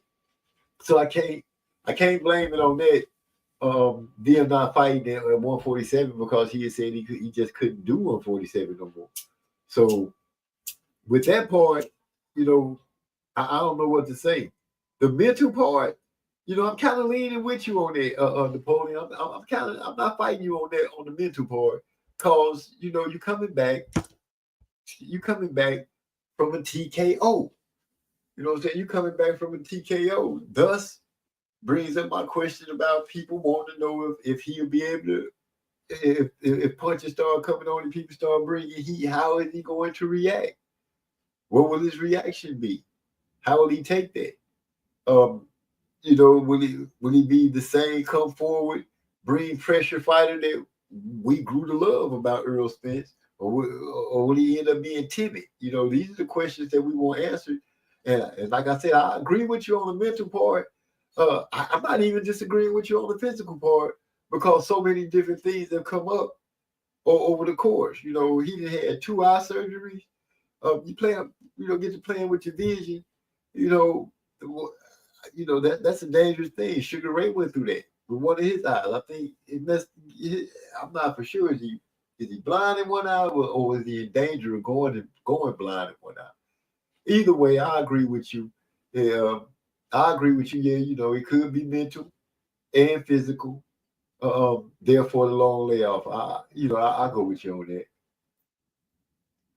I go with you on that. Given the how the loss went. I'm not going to even talk about car accidents and stuff like that. I'm just going to talk about how the loss went, how bad of a beat you took in the fight. Even though you finished the fight on your feet, it was a TKO. We're not questioning the fact that you're tough. We just want to know if you're ready and if you can compete. And right now, we're not getting a good answer from Earl on that. He said he couldn't get a passport because of domestic violence. Wait a minute, are you telling me that Kid Austin has a domestic charge, a domestic violence charge? Who was he violent against? That's terrible. That's terrible for anybody. I'm not going to speak on it. I don't know nothing about it. This is news to me. This is news to me. I did not know he had a domestic charge from the way they explained it, from the explanation that I got from the way they reported it. The signature part of the passport was torn out of the passport. They don't know how it got torn out of the passport or why it was torn out of the passport. They kind of made it seem like it was some fishy business, some funny stuff going on in so many words that they kind of alluded to. This was what they reported, the Schofields. This is what they put out. That's what they put out. That the signature part of his passport was missing. Therefore, he wasn't allowed to travel. He had to get a new one. But as far as the fight taking place, it's gonna be on and popping. I didn't know anything about a domestic charge violation. I mean, charge or anything like that. I didn't know anything about that. But what I just said that they reported is what I got out of it. He said, "Oh my goodness, Schofield probably accidentally had their passports in the wrong pocketbook. I mean, in the wrong, I mean, the wrong suitcase. Boy. Y'all not gonna let that man. Y'all not gonna let that man make it because of his flamboyancy, huh? Because of the way he talked and some of his mannerisms. So y'all ain't never. Y'all, I know y'all have seen the cat that grew up around sisters, was raised around a bunch of women." And he just had that way about it. He might love girls, but he just got that way about it. I know y'all. Maybe that, instead of saying the man's zesty, just maybe that's what he went through. I don't know, but you killing me right now. So he lied and said, wait. He lied and said, the last minute he noticed a page was ripped out of his passport. Negro, please. So, dang. Napoleon Armstrong, you going hard on him, man. So you saying, who and how? That's what I'm saying. When they say that the page was ripped out, they kind of tried to make it, the way I was getting it, the way I was understanding it, it was like, it was some funny business going on. It was almost like somebody didn't want them to make the flight. You know what I'm saying? It was all, I ain't gonna say that, if you was watching the fight build up and stuff, Shakur, that's who they was kind of making it seem like team. I don't know. I'm not gonna say that. What I'm saying is they just kind of made it seem like it was some suspicious stuff going on, and they don't know how they passport page got ripped out of Napoleon. They just know somebody ripped it. You know what I'm saying? And now I can say that it's possible that something could happen to their passport, and they not realize it until it was time to use the passport. It's like carrying a wallet. You just ain't busting the mug open every 5 minutes to make sure it's all clear. You bust it out when it's time to use it, like an ID. That's what I meant, not your wallet. So, maybe somebody did get a hold to the passport and pull out the signature spot, and I can't say they lying because I ain't really seen nothing or heard nothing to dispute it yet, except what you're giving me. At some point, you have to trust that you did a good job raising your son. I'm sure he does feel like he's did a good job raising his son, but it's the journey that they own together, and maybe he's savoring every minute of it with his son. Maybe that's what Bill Haney doing too. Maybe they just enjoying every minute of this journey that their seed is on, and they want to make sure that their son is recognized for every minute of what he does in it, and they hope that is great. That would be my opinion. He said, Bill, they never talk alone sometimes. Sometimes Devin does a good job till you talk about Ryan. Hey. They let him talk sometimes. Sometimes. And Devin sometimes do all right.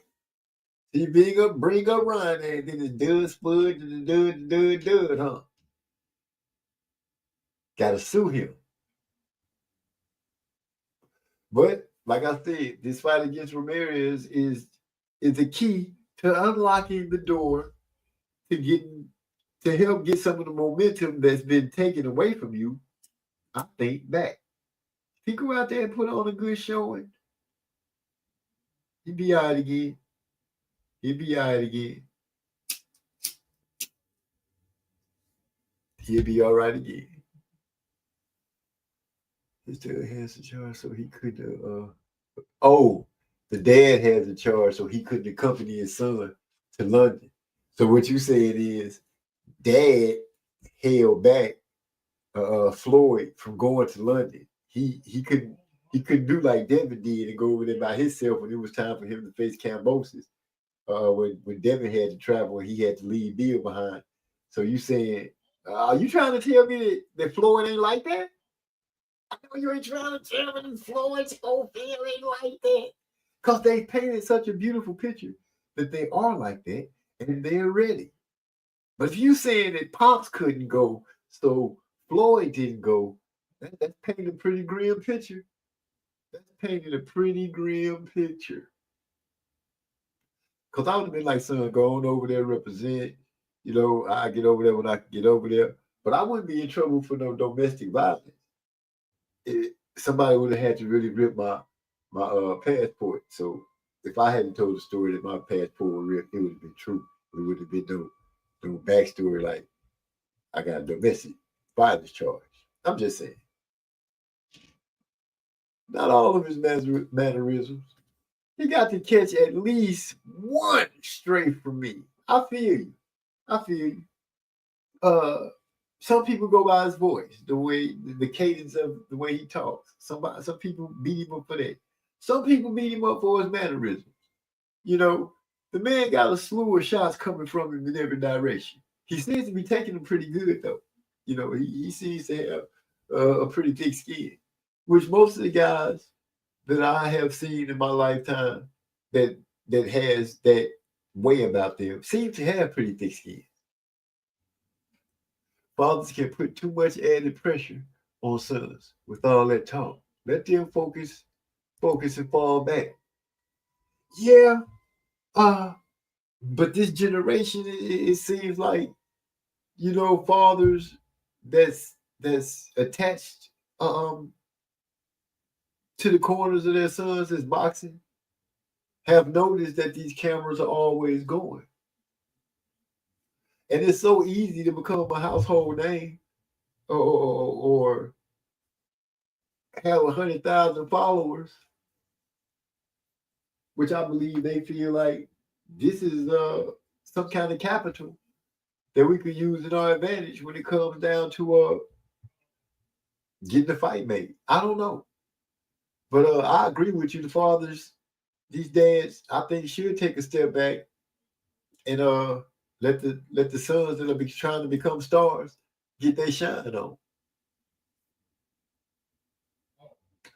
That boy, all right, let's have the conversation with each other. Sweeter than twisted tea. Oh my goodness, that's terrible.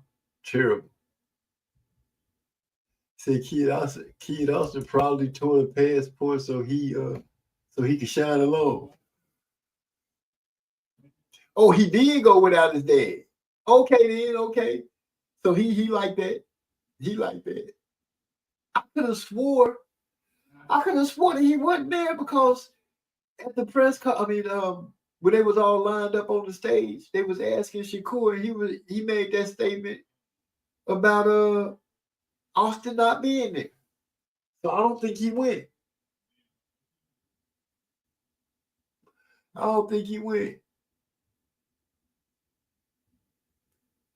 Because I could swear that I saw Shakur saying that, yeah, he wanted, because he was saying he hope he don't pull out the fight. He said he wanted to meet the guy, and he hope he don't pull out the fight. He said, I blame Angel Garcia. He started the super overbearing part. He used to talk about Danny like he was the modern day Achilles. I don't know, man, because Robert Guerrero's dad used to talk that talk too. Remember? Robert Guerrero's dad. This what you want? The woman beater? This is what you want? Remember, he would get out there and say some stuff too. Say some crazy. Said Brian Norman not exempt either. If you look at it, you know, it fits perfectly with the way times are set up. You got so many outlets that you could use to try to get your point across or get your narrative out. So many YouTube channels and podcasts on Spotify and different platforms like that. I think these fathers are looking at it and saying, hey, let's make the best of it. Let's get our sons on here. You know, you get an interview with the son, the dad gonna be there because you know these dads feel like they know best. I know what to say, son. Let me go ahead and talk, and you perform. You know, I'm just guessing, but it just seems like it's par for the course right now. It's par for the course right now. Fighters with dads that's hands on. They seem to be in front of the camera and the microphone a lot. I will tip my hat to Earl Spence' dad because he's one of the dads that I can actually say we really didn't see him sucking up no camera time or no microphone time. But the rest of them, we see that. I guess Tank, you could say that he don't have anybody sucking up his microphone time, you know. Well, I guess, you know, you had Floyd, and I would say Floyd was doing a lot of the talking because he was trying to get Tank used to the spotlight. But once Tank started taking over his interviews himself and talking himself, he started getting a lot better at it. But the rest of these guys, yeah, Devin should start talking totally on his own. If he messes up, let him mess up, let him deal with it. Kid Austin should be able to speak for himself, and Brian Norman Jr. should be able to speak for himself. I would like to know, hear these guys talk, see what their train of thought is, what they're thinking, how they're thinking about how they think things should go, instead of having to listen to what their dads and everything have to say. My brother AI Beats in Music. Man, I happen to be on your page today. And for whatever reason, I came up on the remix of She Gave Him the Hot Too. I was laughing so hard I didn't know what to do with myself. Kid Austin might get embarrassed by Shakur, but he's still gonna be my guy. I think he gonna go out there and fight. But I'm looking for the baby world beater to be just that. I'm looking for him to Shakur's in one of those positions too. That look, people, I've been winning. People disrespecting me on how I'm winning. My wins ain't been good enough. This young, strapping lion shouldn't come in here try to be all fierce. He already threatened to break his jaw and bust his nose. So you know he talking that talk. Shakur got to go ahead out there and tame the lion, tame that young beast. Let him know what it is. I can't say that I've had no feelings of an upset or anything like that. I just think that we're being set up to see some pretty decent fights, possibly some great fights. I just want to see how they unfurl. Just want to see how they could unfurl. Bill, Kenny, Porter, Fernando Vargas, etc. Bud Expense's dad, cool. Oh, I forgot about Kenny Porter. Kenny Porter did suck up a lot of microphone time and camera time. He did do a lot of talking for Sean. Dang. That's the defense for sure its levels.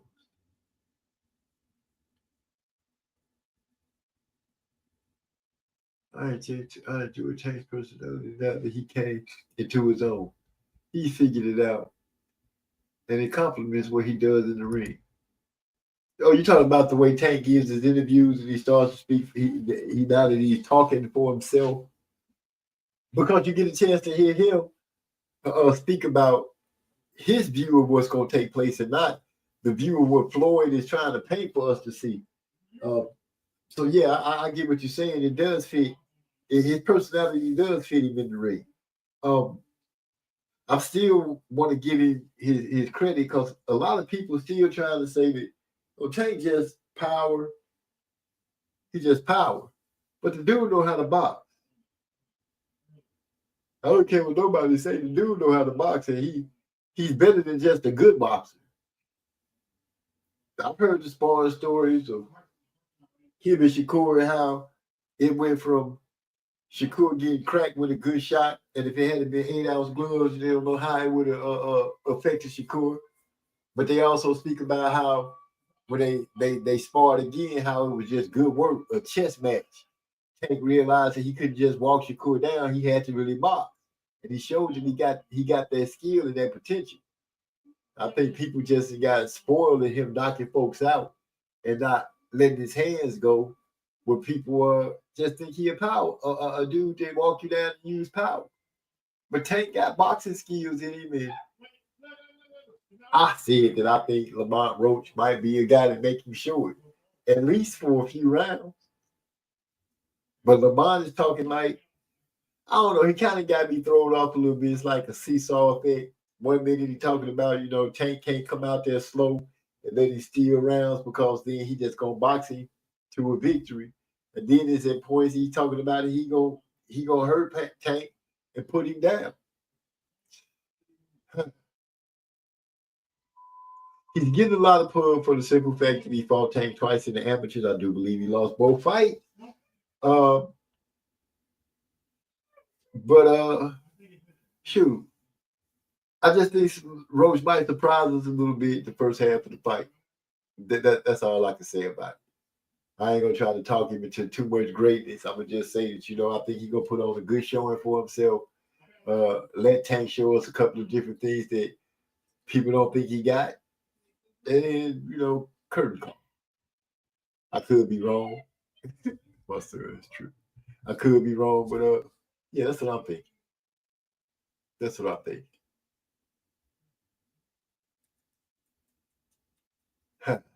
Then you got this. Oh shoot! Hold on, give me a second. My brother from another mother and father that came to the building. It's so many monikers. All I'm gonna do is say, man, what's going on, my brother? How you doing? Salute was going down. I saw Eric Carr threw up the back sitting there. So I said, let me go chop up some boxing with my nigga, my OG MZ. I missed last week. Hey, salute to everybody in the chat going down. Sure. Hey, give me a second. Hey, give me a second, man. You already know I got to go to my Go fix the settings. Go fix the settings. I know. Shoot. You're right, Eric. I was speaking on Tank and his personality and how it's fitting him down. Yeah, he get to talk for himself. Bozy gets an honorable mention, but hasn't crossed the line yet. Gary Russell Sr. was a class act RIP. He stayed out the camera. I don't really remember him being in the camera much at all and doing interviews. Bozy, let me think. You're right. He's not really pushing the line like Beal and Schofield and Norman. He's not pushing the line like them. Bozy seems to he kind of seems to interject himself at a decent time and point in the fight. I mean, if the father know their son got a bulldog, they really ain't got to do all that. You know what I'm saying? Like with Gary Russell, he was a little bulldog. He was whooping niggas all around the world. I'm talking about before Andre won the gold medal at the I think it was the 2007 AIBA World Championships. Before him, it was Gary Russell Jr. You know what I'm saying? And then after that, we went on a long ass drought. But yeah, Gary Russell Jr., man, he a bulldog. You know, he was one of them niggas that was knocking out everybody in the neighborhood. That's what they talked about. His pops used to put him up against all kind niggas of different sizes and shit. He go out there and whoop all them niggas in the neighborhood. You know what I'm saying? He was one of them. So yeah, his pops ain't got to talk for him. But these other niggas, they kind of timid, a little soft spoken. They like some good kids. That's what they come across to me as, like some good kids.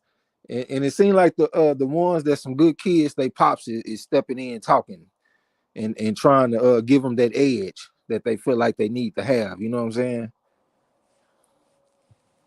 That's a good way to look at it. That's a good way to look. That's a whole different view. Because I was just looking at the fact that the fathers were just pretty much living vicariously through their sons. But yeah, put it like that. You know, I know I got a bulldog. I ain't got to go out there and talk for him and do all this. His talents and his skills are showing for himself. Eric and Napoleon Armstrong were both giving you a salute in case you missed them. Salute. Yeah, but Sean Porter, you know, his dad, you know, I was just going through it saying that this is kind of like an era where it seems like that's what these cats gonna be doing is talking and trying to put their sons on the pedestal. Ian Banks, unfiltered, to join the conversation again. It's the second week in a row. What's going on? Glad to see you in. He say, the dads want to sell the fight. Without a doubt. But at the same time, they want to make sure that their sons' names remain on the minds of the fans when they're not active. Yeah, I feel you. And at the same time, I mean, like in this generation of fighters, I see like I see some people with some good skills, some great talent, but they don't have the captivating personalities. You know what I'm saying? Like you don't see nobody with a $1 million smile like a Sugar Ray Leonard or something, or Muhammad Ali, Young Cassius Clay type of attitude. You know what I'm saying? Even at like major intimidator like a Mike Tyson or something. I guess you could say Tank Davis is close to that. But like they just don't have the personalities and shit for the most part. You know what I'm saying? To draw the people in. So it seemed like they Pops trying to help them out and shit. And then at the same time, you know, sometimes Pops try to live vicariously through their kids a little bit. So they probably trying to live some of their dreams out in this situation a little bit too. I see a lot of factors contributing to the Pops stepping in trying to get their sons a hand as far as the media type shit. Yeah, that's pretty much the only thing I can say that I see him in is, you know, when it's time for the camera to roll, they step out and they make sure they do a good job of speaking up their sons. Napoleon Armstrong says the edge they intended can become baggage. I guess the only time that you could really point and say that would be a true statement is right now with Devin and what he's going through, because the outside the ring stuff with the baby mom and all this kind of stuff, the loss to Ryan, the lawsuit, heck, everything that they've done has seemed to be amplified because it's not Devin that's saying it, is his dad. You know, a lot of the stuff that's been said, the reactions and everything that people have gotten has been from Bill Haney. So I can see how Bill is really souring a lot of people to the fact that dad speaking up for their sons a little too much. Yeah, but these Pops are talking their sons into some big fights. Look at the Schofield kid. This nigga about to fight Shakur Stevenson in Riyadh season. Does that happen without his Pops doing what he been doing? I don't think so. I think his Pops drew a lot of attention to him, man, and put him in that position. Hell, all the Pops that really be talking except for the Brian Norman Pops. He ain't really been in the big fight yet. But for the most part, when we think about dads that talk for their sons, they be in big fights. You know what I'm saying? They bring that attention. Like Devin Haney done been in big fights and shit. Hell, I remember Angel Garcia used to be talking. Hell, Ruben, what's that motherfucker name? The Ghost Guerrero father. Guerrero. Hell, they talked up a Mayweather fighting this motherfucker. You know what I'm saying? Like, shit, them niggas just trying to get their sons some big fights, it seemed like to me, for the most part. And also the other shit that we've been talking about. Yeah, I won't take, like I said, I won't take away from the dads advertising for their son and doing all that, making a hoopla. But the ones that fancy themselves trainers, I do say that, you know, yeah, you got your son to a certain point, but once the law step in, it's time to get some help. I think it would behoove them not to get help. I've seen Devin training, and each time I seen him training, where it looked like he was going through some serious training drills, it was with a different face. Every time, cats from different camps. And I saw the question raised to Bill, who gonna be in the corner, and he got to make it like a game show on TV, or you would know on fight night, which I guess that's what is to be expected. But hey, your son got to master one of the martial arts. He can't master them all at the same time. Get this boy foundation ready. You got your old back, even though we feel like I feel like you got a loss. You did. But now it's time for you to show how the comeback is. Yeah, man. Father trainers, I've been part of boxing shit for a long ass time, man. You know what I'm saying? It is what it is. I mean, I look at people like Jerron Ennis, and I say, what if Ennis, instead of being Bosey's son, what if he was Mayweather's son? And he grew up not learning the switch hit and all that shit, but he grew up under Mayweather for his life instead of Bosey. He'll probably be the baddest man on the planet, no doubt about it. You know what I'm saying? Like, we ain't even got to talk about it, but his father is a limiting factor. I mean, the same thing with Bill. He'll limiting factor when it comes to training. I saw a video with Jamal Charlo working with his dad, looking trash on the mitts, to be honest with you. Looked like he fighting off his heels and shit. It looked real weird. It just is what it is, man. With money involved, trainers get a certain percentage of the check. When it's time to get paid, pops be wanting to be in on that. It is what it is, Yeah, I can see all those aspects of it. Put myself in it. I would try to just put my son or daughter in the best position that they had to win, even if it meant I wasn't the one telling them how to do it. I would be there with a watchful eye, making sure nobody's screwing over. But I'd step in, I'd play the background and let them get all the shine. My mouth would be shut. For sure. If you really got your son interest in mind, and you ain't no Eddie Futch type motherfucker, you train your son in the beginning and teach him the basics: jab, right hand, left hook, head movement, footwork.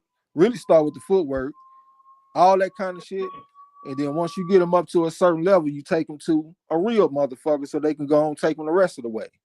But sometimes these pops, they got a interest in this shit. Like, they ain't really just trying to take you halfway. They trying to go all the way, nigga, so they can get paid too and all that type of shit. And be in the spotlight, get the attention, nigga. They trying to pull some hoes, nigga. They trying to go to the strip club and make it rain. They trying to do all that, nigga. You know what I'm saying? It was, so they trying to pull some hoes. I was thinking more like they trying to get some more fighters to look at him and say, hey, he doing his thing. You went straight to the club. All that go with it though. Shit, more fighters, more money, all that. Yeah, they trying to be part of the lifestyle, nigga. You see how they be dressed? Look at Bill. Bill dressed like he a fighter or something. Nigga, be fly, sunglasses and all kind of shit. You know what I'm saying? Yeah, I got you. You say Bosey talk his son up, but when his transgression shows, he gives no advice. Yeah, he did have a flaw with that. That could be a big problem. That is a big problem. It can't be a big problem. It is a big problem. Ian Banks Unfiltered said the Haneys are famous and infamous at the same time, and it's all good because they'll get hated regardless. I want Dave to bounce back. I'm 50-50 on that. I want Devin to come back and make a good showing too. He was at the top. This is the perfect chance for him to show the grit, determination, and the skill to make a comeback. He's falling. We actually get the chance to see. We see him climb up. We saw him ascend, and now we get a chance we see him descend, and now we get to see what he really made of and how the Haney's plan comes into full effect. This is his chance right here. And they got him in tough too. They got him in real tough. He going against Jose Ramirez. This dude is an Olympian. He a former unified champion. He just had a fight not that long ago against goddamn, the dude that's about to fight Jack Catterall. Barbosa Jr. Something Barbosa Jr. Man, I can't think his motherfucking name. It's Arnold Barbosa Jr. is his name. He's slick. You know what I'm saying? He got an amateur background and shit. He got some good footwork. He ain't really got a lot of power, but he a good boxer. And he just went like 12 rounds with this guy. It might have been 10. I think it was 12 though. And so he coming in sharp. Like he ain't coming off no layoff or nothing. Devin Haney, it's been a while since he fought Ryan Garcia. So I think he gonna come in a little rusty. He's like I said last time, he might not be the most confident right now. Because even though he didn't get knocked out, he got dropped 3 times in the fight and got embarrassed in front of the world. You know what I'm saying? So I don't know where his head is coming into this fight. If I look at styles, I got to give the edge to Haney because I just saw the Arnold Barbosa Jr. He went out there and outboxed Jose Ramirez. So I know that Ramirez can be outboxed. But the thing is, Ramirez just got a good look. Like he just got in tune with this type of style his last fight. So I think he's gonna come in a lot sharper in this fight. He's gonna be hungry. He coming off a loss, all this kind of shit. He got a good trainer. I ain't gonna never underestimate Robert Garcia. And if I got Robert Garcia going against Bill Haney, I can't guarantee that Bill Haney and them gonna come out on top. I don't know what the fuck all that loud ass noise is. Oh, that's your computer. Yeah, that's my computer. I don't know why it's trying to take off tonight. Yeah, that motherfucker sound like a UFO invasion or something, nigga. But yeah, I can't guarantee that Bill Haney is gonna beat Robert Garcia. So I think Devin Haney is in danger of taking the upset in his next fight. Well, what I was saying about it was in the Barbosa's fight, Ramirez looked like he was a half step slow. Barbosa was just taking a half step back and countering him and lighting him up throughout the fight. Made it seem pretty easy. I was thinking that seeing that Devin is more of a boxer than anything else, maybe it would be smart for him to try to implement the same tactics. And I would think that he could do that, and that would lead him to a victory. But I understand, and I do feel that it's a dangerous fight for him because this guy's going to be still bringing pressure throughout the whole fight. Because even though Barbosa was getting at him, he never stopped bringing the forward pressure at Barbosa's in that fight. And yeah, I want to know how they deal with that. Yeah, that's the way he fight. You know, he come in with the head movement behind the jab. He trying to go to the body with the left hook to your liver. That's his style. That's where Virgil Ortiz got a lot of his style from. You know, they was training together a little bit. He look up to Jose Ramirez. But this is a proud fighter, man. He coming off a loss, like I said. And plus, before his last fight, he had a little layoff. So he gonna be sharper going into this next fight. I promise you, he gonna look a little better in this next fight than he did in his last fight. So you say you felt like he was a little step slow. That's timing. His timing is probably gonna be a lot better because he just went out there and went 10, 12 rounds. So he gonna be a better fighter coming into this. What is Devin Haney's timing gonna be looking like? How long has it been since he fought Ryan Garcia? How long ago was that? It's been a while, man. I can't remember when the fight was, but it's been a little while. And yeah, it's been a minute. Yeah, so I'm afraid of his time. But we'll see though, man. I know that Devin Haney is gonna be the favorite. He the much younger man. He a rightful favorite, but I think it's a dangerous situation. And plus it's in Riyadh. Nigga, that's where upsets are made of. They love a good upset on the Riyadh season card. And I don't think he immune to one. He might be the upset. He might be. He might upset Ramirez. How you gonna upset him and he the favorite, nigga? Devin Haney is gonna be the favorite. So how the hell is that an upset? For me, I'm not seeing him as the favorite, but the experts, I'm not an expert. To me, I'm not seeing him as the favorite. I'm seeing him as the dude that's trying to come in and get his footing back. What you mean you don't see him as the favorite? I'm talking about the betting favorite. If you was to set the lines to this fight, you would make Ramirez the favorite in the fight? I wasn't talking about betting. I was just talking about in my opinion, who I feel like stood the chance to win. Oh, I'm looking yeah. at Devin So because he that's just what I'm saying. So even if that's what you're saying, you feel like the guy that got the best chance to win this fight off the top is Ramirez. That's the way you see it.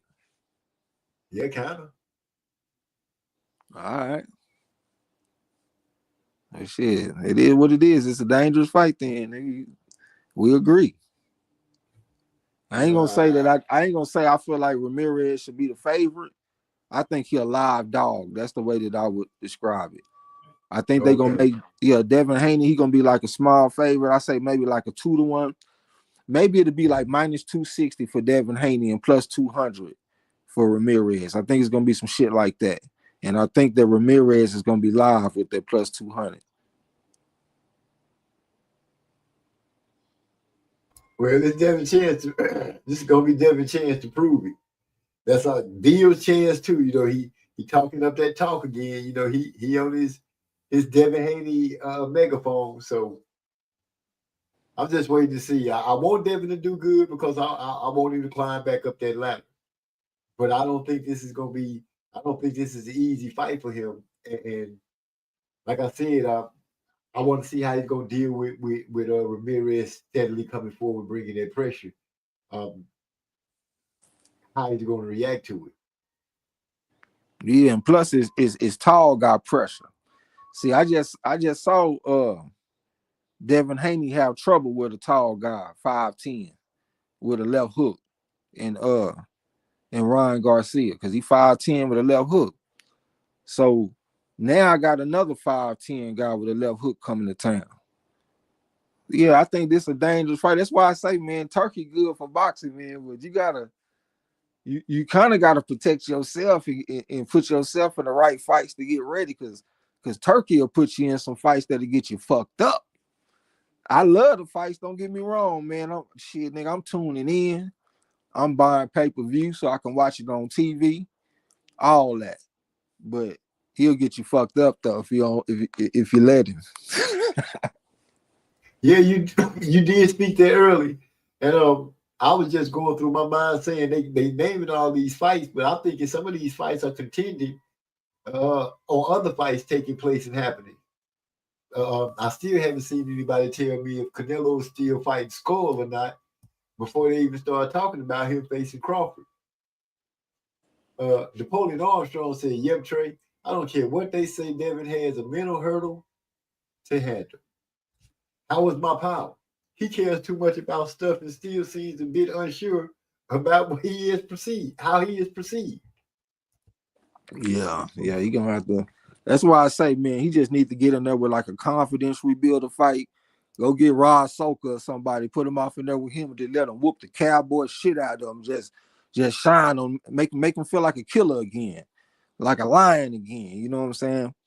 Yeah, he definitely got some confidence issues when he be asking them crazy questions, how I'm a power and all this kind of shit. But I do got to give him credit though, because he went the distance in that fight. I know he went out there and got dropped 3 times and shit, but he went the distance.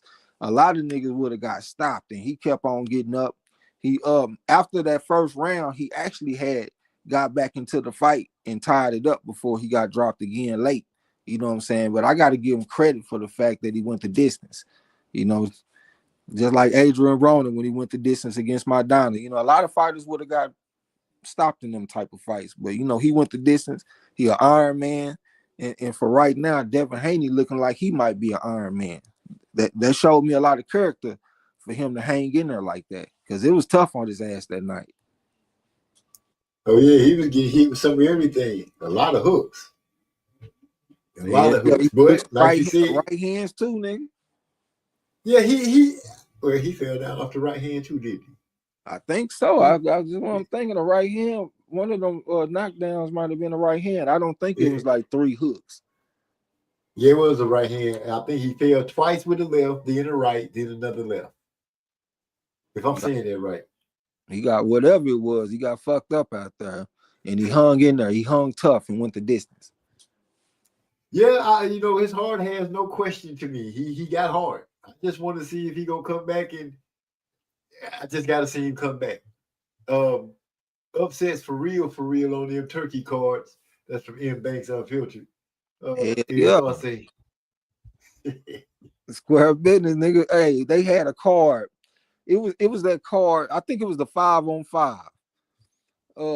I think it was like 6 fights in all because they had the 5-on-5, and then the main event was Bivol versus Zenard or something like that. And I think I went 1-5 on that shit. It might have been 2-4, man. Maybe I'm shorting myself a little bit, but it was a losing record, whatever it was.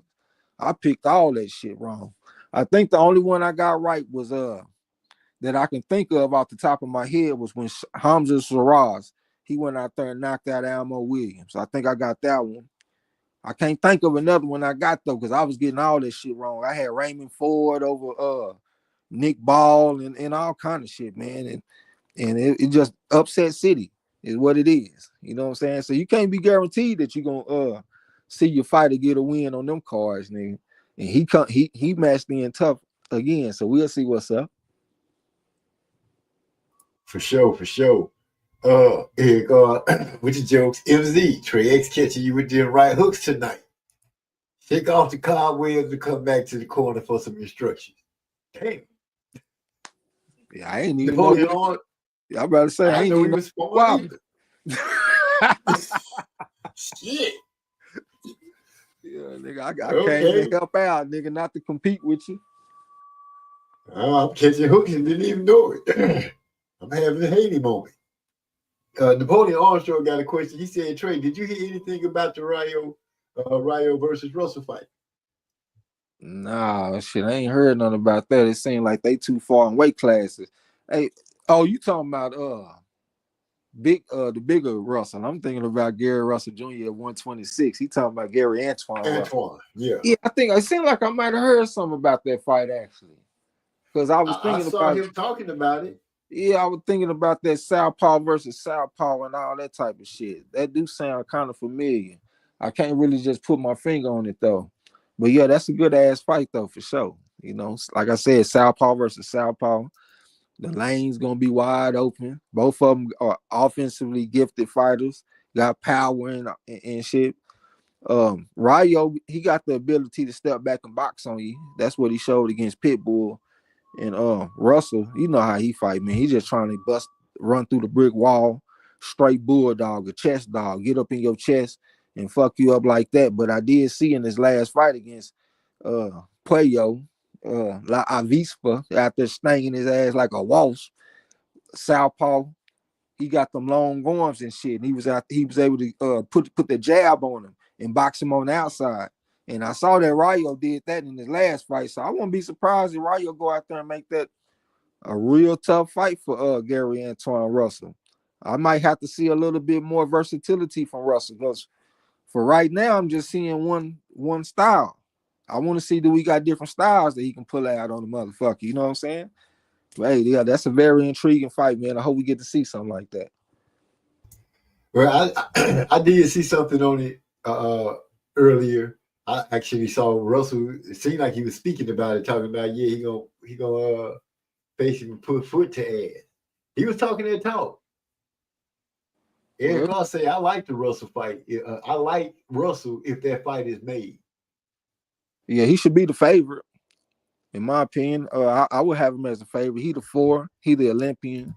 I think he was 1-11-9 or some shit like that as an amateur, beating Boots Ennis and all them type motherfuckers. Rayo wasn't doing all that, man. Rayo was he was a ringside champion. I want to say he was like 50-5 or something like that. He had a decent little amateur background, but nothing like Russell. And in the pros, I done already seen him have trouble with a shorter southpaw, and that was De Los Santos. De Los Santos went out there and stopped him. I want to say it was like in 4 rounds or something like that. I had bet the fight went the distance and shit too. I'm sitting up there looking crazy as a motherfucker. But yeah, they just went to war really, because he knocked De Los Santos down a couple of times.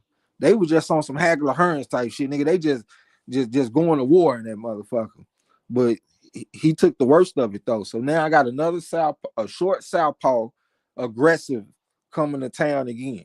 You know what I'm saying? So yeah, that might I definitely would have Russell as the favorite, but like I said before, I won't be surprised if Rayo can go out there and box on the outside and make it a difficult fight.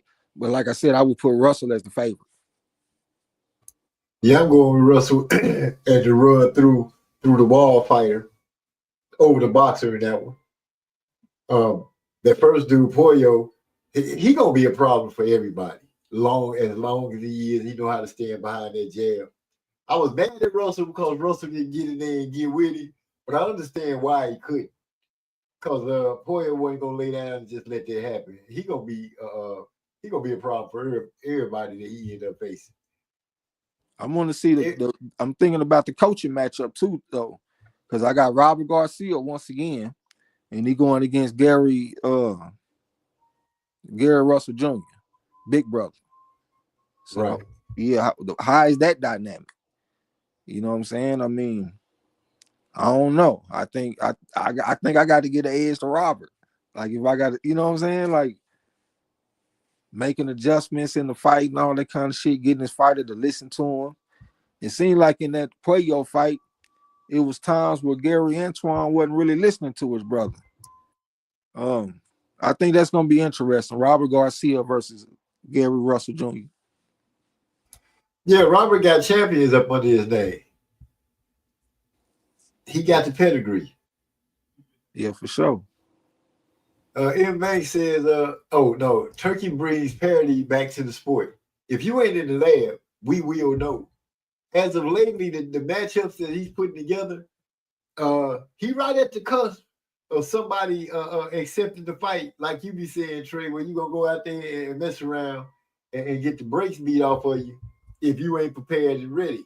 These guys better be making sure that they adapt and ready for the competition they're gonna be signing up for, instead of just going in there with a self-inflated way of thinking about themselves. What you mean we on the cusp? We done already seen it. We done seen Deontay Wilder go over there and get the hell knocked out of him by Zane. We done seen Jared Anderson go out there and fight Bakole when he wasn't ready. His top rank said he wasn't ready and advised him to not take this fight, but he want that money and got the brakes beat off his motherfucking ass. We done seen several fighters get whooped in Riyadh season. So we ain't on the cuffs, nigga. We done seen it. Hear what you say, Trey? On the cuff, hell no, we dived in. We head first in here. We soaking wet.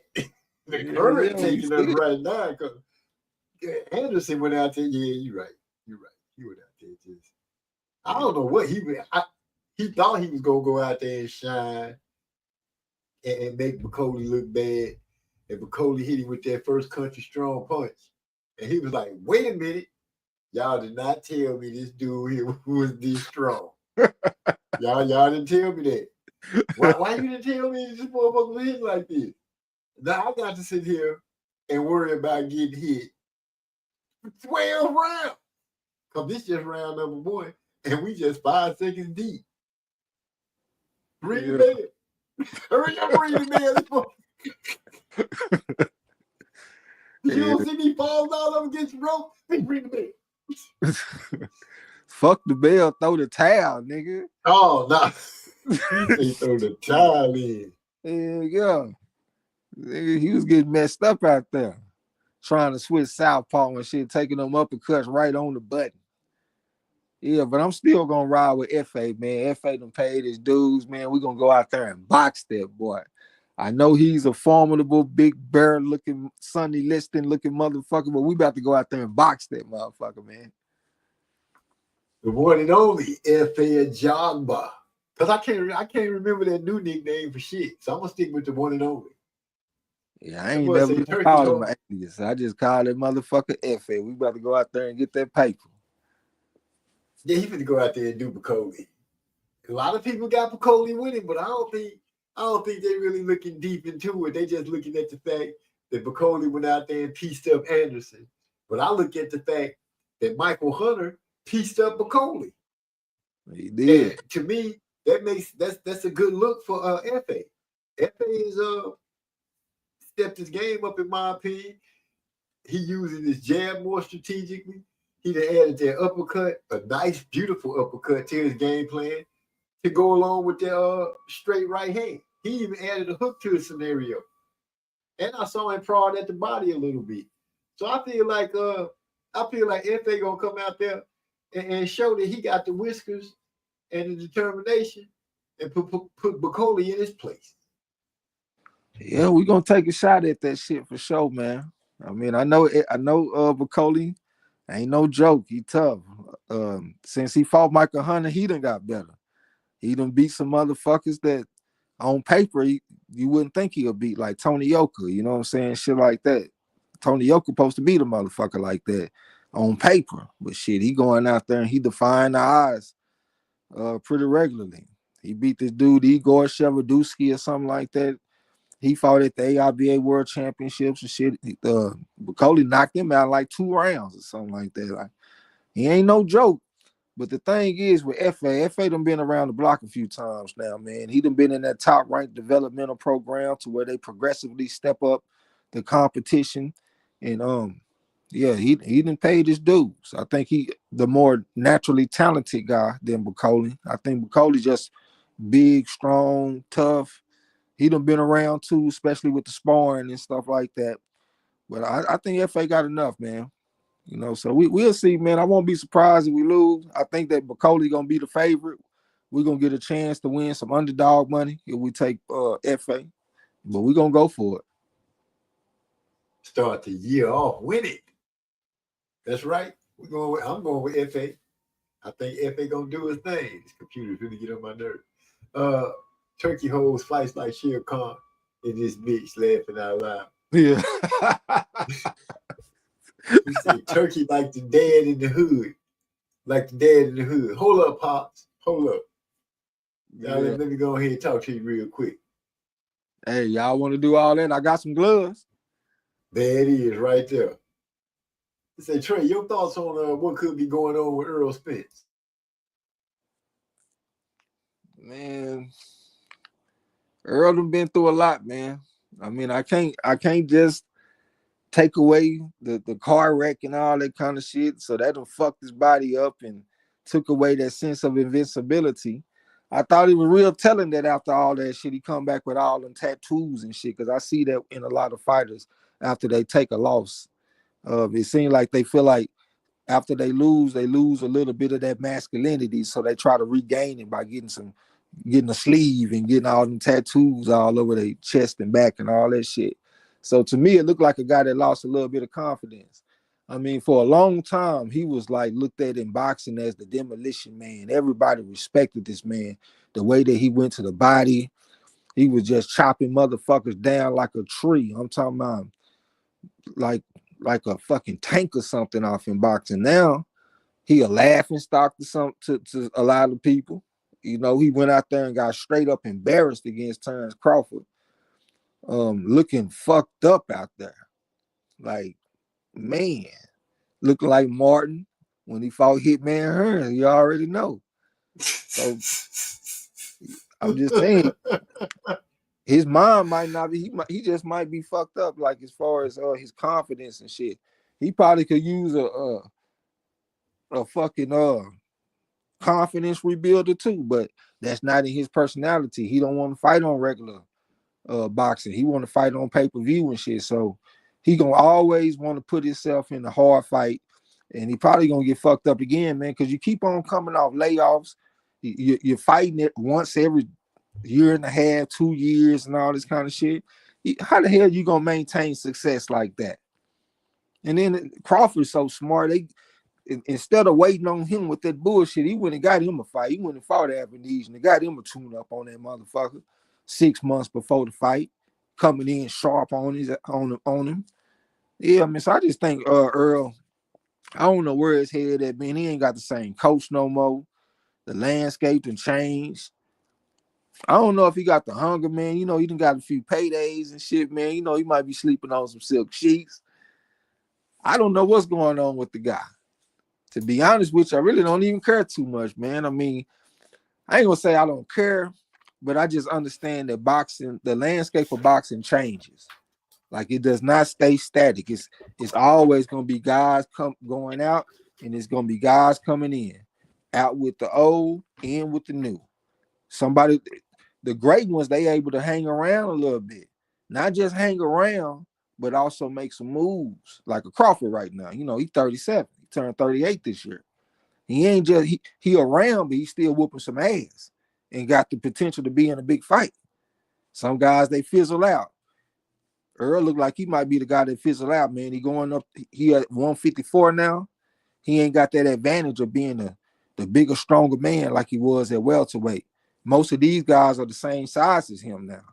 So I don't know how this shit gonna turn out.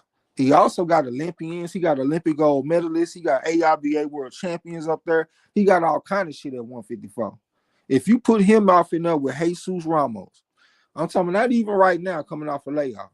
Just take Earl Spence, give him a good tune-up fight, put him in there with Jesus Ramos, and I'm betting on Ramos like a motherfucker, especially if they make Earl the favorite, because you know he got the name, so they'll probably make him the favorite. Nigga, we betting like a motherfucker on Jesus Ramos.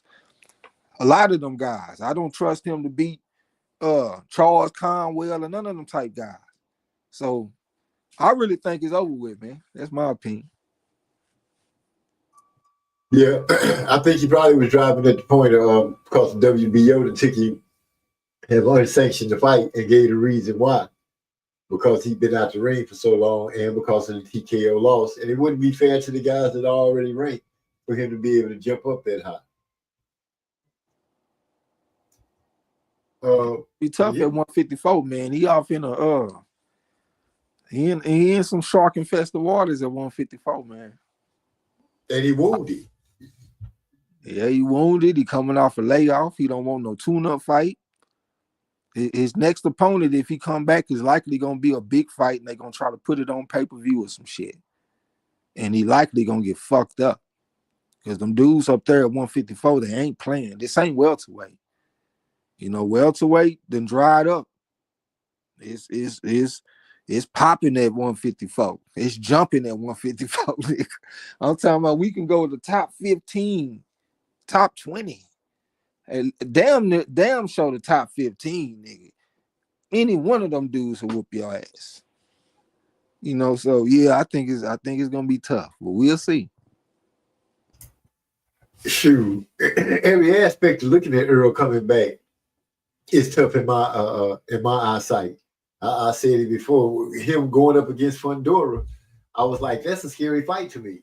Straight up, period. Regardless of how most people looked at it, to me, I was like, he got a lot to overcome. He just went through a grueling TKO. He finished on his feet, but he took an ass whooping. Then after that, didn't we hear about another eye injury right before the Fundora fight? The first time they were supposed to fight. Then he got pushed back again for whatever reason. We going into a fight. They was trying to go into a fight. We still hadn't heard who Earl's trainer is. You know what I mean? It's a lot of holes in the situation with Earl Spence and what's going on with him and how things is getting handled. I agree with you that his ass gonna get tore up if he come in here playing. He swallow your pride, take a tune-up. Nobody gonna look down on you for that. They're gonna actually 9 times out of 10 applaud you because they're gonna say now he thinking with his head. Yeah, I just don't see it happening, man. A tune-up, has he ever taken a tune-up? Like I always see him coming off the layoff and fight a good fighter. And I think he's gonna get messed up. And then how old is he? About 36? Yeah, he's about 36, 37. Yeah, he off in there at least 35. I want to say like 36. Man, hey, I thought he was like 3 years younger than 2 years or 3 years younger than Crawford. I can't remember exactly. Okay, so he might be. I know he older than 34, ain't he? How old is that motherfucker, man? I'm about to look it up real quick, man. See how old he is.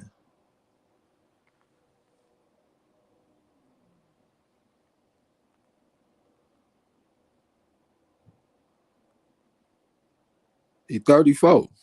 So he younger than I thought. So he got a little, I guess, we like to say that 34 is the tail end of your prime. Like we consider your prime in boxing to be 24 to 34.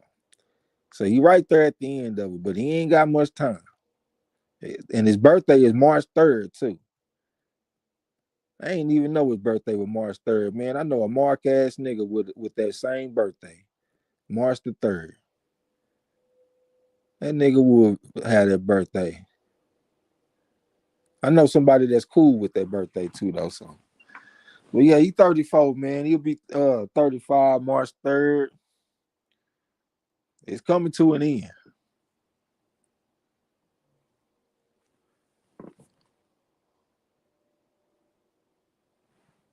You on mute if you talking. Yeah, I was. I just realized it. It say Napoleon Armstrong say that's why Tank don't like turkey. He gonna make you fight somebody. Yep. You think that's why Tank don't like old Turk? I ain't gonna say that's why.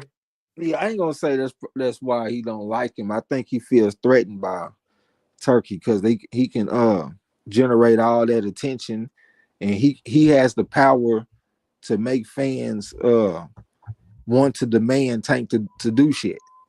Like his presence, like because he's able to get these big fights. So if you honestly and truly want to get a big fight made, this is the day that it can be made. You know what I'm saying? So I ain't gonna say that he don't like him because he gonna make him fight somebody. I think he don't like him because he presents the opportunity for these big fights and fans can start calling for him. You know what I'm saying? That's what I think he don't like. And plus he got this pride about himself where he feel like he can make big money without all that. Like he ain't got to jump because Turkey say jump. You know, he got his own motion. You know how the youngsters talk about that motion. He got his own motion. He don't need Turkey. I think that type of shit. Yeah, it could be one of those situations. In my opinion, Turkey can represent two sides of the coin. He can represent. You can make this money, which Tank feel like he can make the same money without going over there. But Turkey also represents the biggest how can I put this the correct way? Turkey represents the spot that you can be beat. He represents that. He represents putting you in front of the fights that the people clamor for. That's pretty much what Turkey is starting to represent in my eyesight. He's bringing the fights that people clamor for. And if you end up putting your name in the hat to deal with it, you end up facing more likely some of these fights that people are begging for. So he want to move in the way he wants to move. You know, he trying to iterate that the belts don't mean nothing to him. He ain't worried about the belts. So now it's all fights pretty much for him is about the money. Which, you know, he can keep that part to himself. I know a lot of people clamped on to that and tried to make it a talking point, but I'm like, shoot, do we watch the fight to see who made the most money, or we watch the fight to see who whooping ass? I think it's the latter. Yeah, for sure. My computer is, I don't know why she running hot like this tonight. She just tripping hard. So Turkey like the day in the hood. Okay, I read that. Trade your thoughts on. That's 100. True, we got to hope he didn't die in his fight like AB did in his. He never fought that hard again. If he got a hint of adversity, he would stop trying to win. AB. I think he's comparing AB and Earl. Okay. Well, the only thing we can say about Earl right now is, damn, he just been out the ring for so long. All the questions that we would want answered are being multiplied the longer he takes to get back in the ring. The longer it takes for him to be back in the ring, the louder those questions are going to ring in people's psyche. Yeah, AB ain't never been stopped. Shit, I can't say that enough. AB got like what 6 losses, ain't never been stopped. And motherfucker True. Earl, yeah, Earl, he tougher than Earl in my mind. It is what it is. I know Earl fought Terrence and shit like that, but he still got stopped, nigga. I just saw Madrimov. He went out there and went the distance, so it's possible to go the distance with this man. And you just went out, you got stopped. AB ain't never been stopped. I done seen him in trouble. I done seen him get the hell knocked out of him in the ring. But he ain't gonna get stopped though, nigga. You can set Got your his watch. tooth knocked out. You can set your watch on that motherfucker going the distance all day long. Oh man, being Israel slid into the building. He came in about 9:57. I'm a couple of minutes late, but he say, "Salom, my brother, salom, salom." Napoleon Armstrong said, "If he fight at that monotone pace."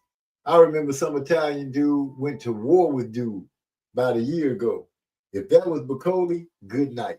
That dude was an Olympian.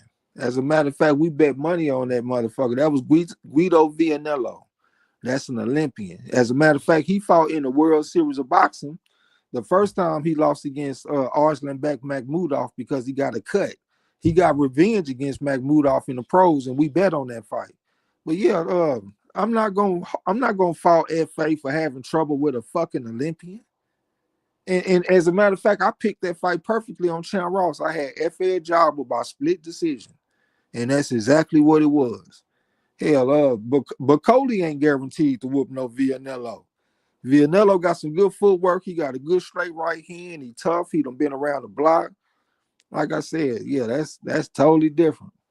I mean, Bakole got action. I'm not about to sit up here and get into an argument with you on who gonna win the fight and shit. That's your opinion.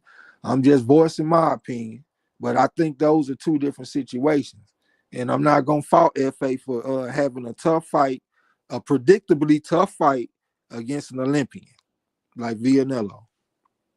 And Bakole ain't got no amateur background. He's a fucking zero on the scale. He is a natural, is what I call him. Like That's the standout. Yeah, he's just a natural fighter, man. He just naturally know how to do this. He kind of like what's the dude from the UK, man? Anthony Yard. No, well, yeah, he a little bit because he had 15 amateur fights, so he a little bit of a natural too. I'm thinking about the guy that he beat Fraser Clark. He stopped him in one round in a rematch. Fuck, I can't think of his name, man. I think the WBA just moved him up to like the #1 contender or some shit too. I had read, and that was unjustified. One of them sanctioning bodies. It might not have been the WBA. It was one of them though. I can't think. What's the name of the dude that beat Fraser Clark, y'all? The first fight was a draw, and then he came back and stopped him in the rematch in the first round. Knocked the hell out of him. I want to say it was with a right hand. But he another example of just a natural. You know what I'm saying? So yeah, and I will say this. When you're natural, you got a lot of room to grow. So even though Bakole ain't no young fighter, he still might be learning on the job. So he got the potential to get better and better every fight. You know what I'm saying? Because he like a sponge. If you don't have the deep amateur background and you are natural, you more of a sponge than the guy that got the deep amateur background. Because the dude that's been fighting since he was 8 and he got 300 fights, he is who he is. That's why when people say like this guy with all these amateur fights and shit, he needs to change trainers. Changing trainers ain't gonna do nothing. It's very rare. Sometimes you'll find a trainer change. Like if you think about David Hoyer, when he changed trainers and went to Floyd Senior. Floyd Senior made him a totally different fighter. So that's one that y'all can throw at me. But you can't throw many of them at me though. Most of the time when them dudes have them deep backgrounds, they are who they are. But when you get the guy that don't have the deep amateur background, he more of a sponge and he can learn. You see what I'm saying? So I won't be surprised if we like Bakole, he fight FA, we see a version of Bakole that we ain't never seen before because he has the ability to learn and soak up game. That's a good point. Hey, still going. Fabio Wardley is the name of that fighter that knocked out Fraser Clark, and that's a great example of this. In this fight, we got a 4.5 Fraser Clark, Olympic bronze medalist, going against a man with no amateur background in Fraser Clark. Fabio Wardley. He's just a straight up natural. The first time they fight each other, it's a draw. So then going into the rematch, we got the Fraser Clark. He is who he is. He's not gonna change too much. But we got Fabio Wardley. He's the sponge. He's able to take it to another level because he's constantly learning on the job. They go into the rematch. Fabio Wardley destroys this man. You see what I'm saying? Because he had more room to grow. That's what I'm trying to say. I got you. The guy that don't have the amateur background, in so many ways could get bored. I guess that'd be the most basic way to put it. They can get bored when it comes down to that they bored. They done got maxed out on their ability. They done maxed out their potential. They done grew as much as they can grow. If you don't have the amateur background like that, and you just a straight up natural fighter, you got more room to grow. So you will see them get better from fight to fight. The dude with the Olympic gold medal and all that kind of shit, he got the higher floor. So they gonna be pretty good for the most part. You're gonna see them settle into their professional style, and that's what they gonna be. But a guy like Fabio Wardley or Martin Bakole, you'll see them not just settle into a professional style, they'll get better and better and better. You see what I'm saying?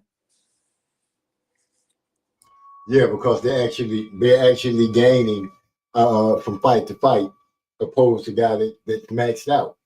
They got, by them being natural, they picking up little nuances and stuff like that to tighten their game up. So you start to see the growth take place pretty rapidly. I get exactly what you're saying. Yeah, think about Canelo. One more Canelo. Look at Canelo. He ain't got that deep amateur background. Look where he started to where he ended up. This motherfucker done been through different styles here. He was fighting like Mayweather at one point. And then he got his own style. Like I think that started in the rematch against Triple G. That's when he started fighting the way he fights now. And he really kind of got away from the jab that he had back then, because he had an outstanding jab that he was starting to use. And he kind of got away from that. Like he liked to throw the lead hooks and stuff a little bit more.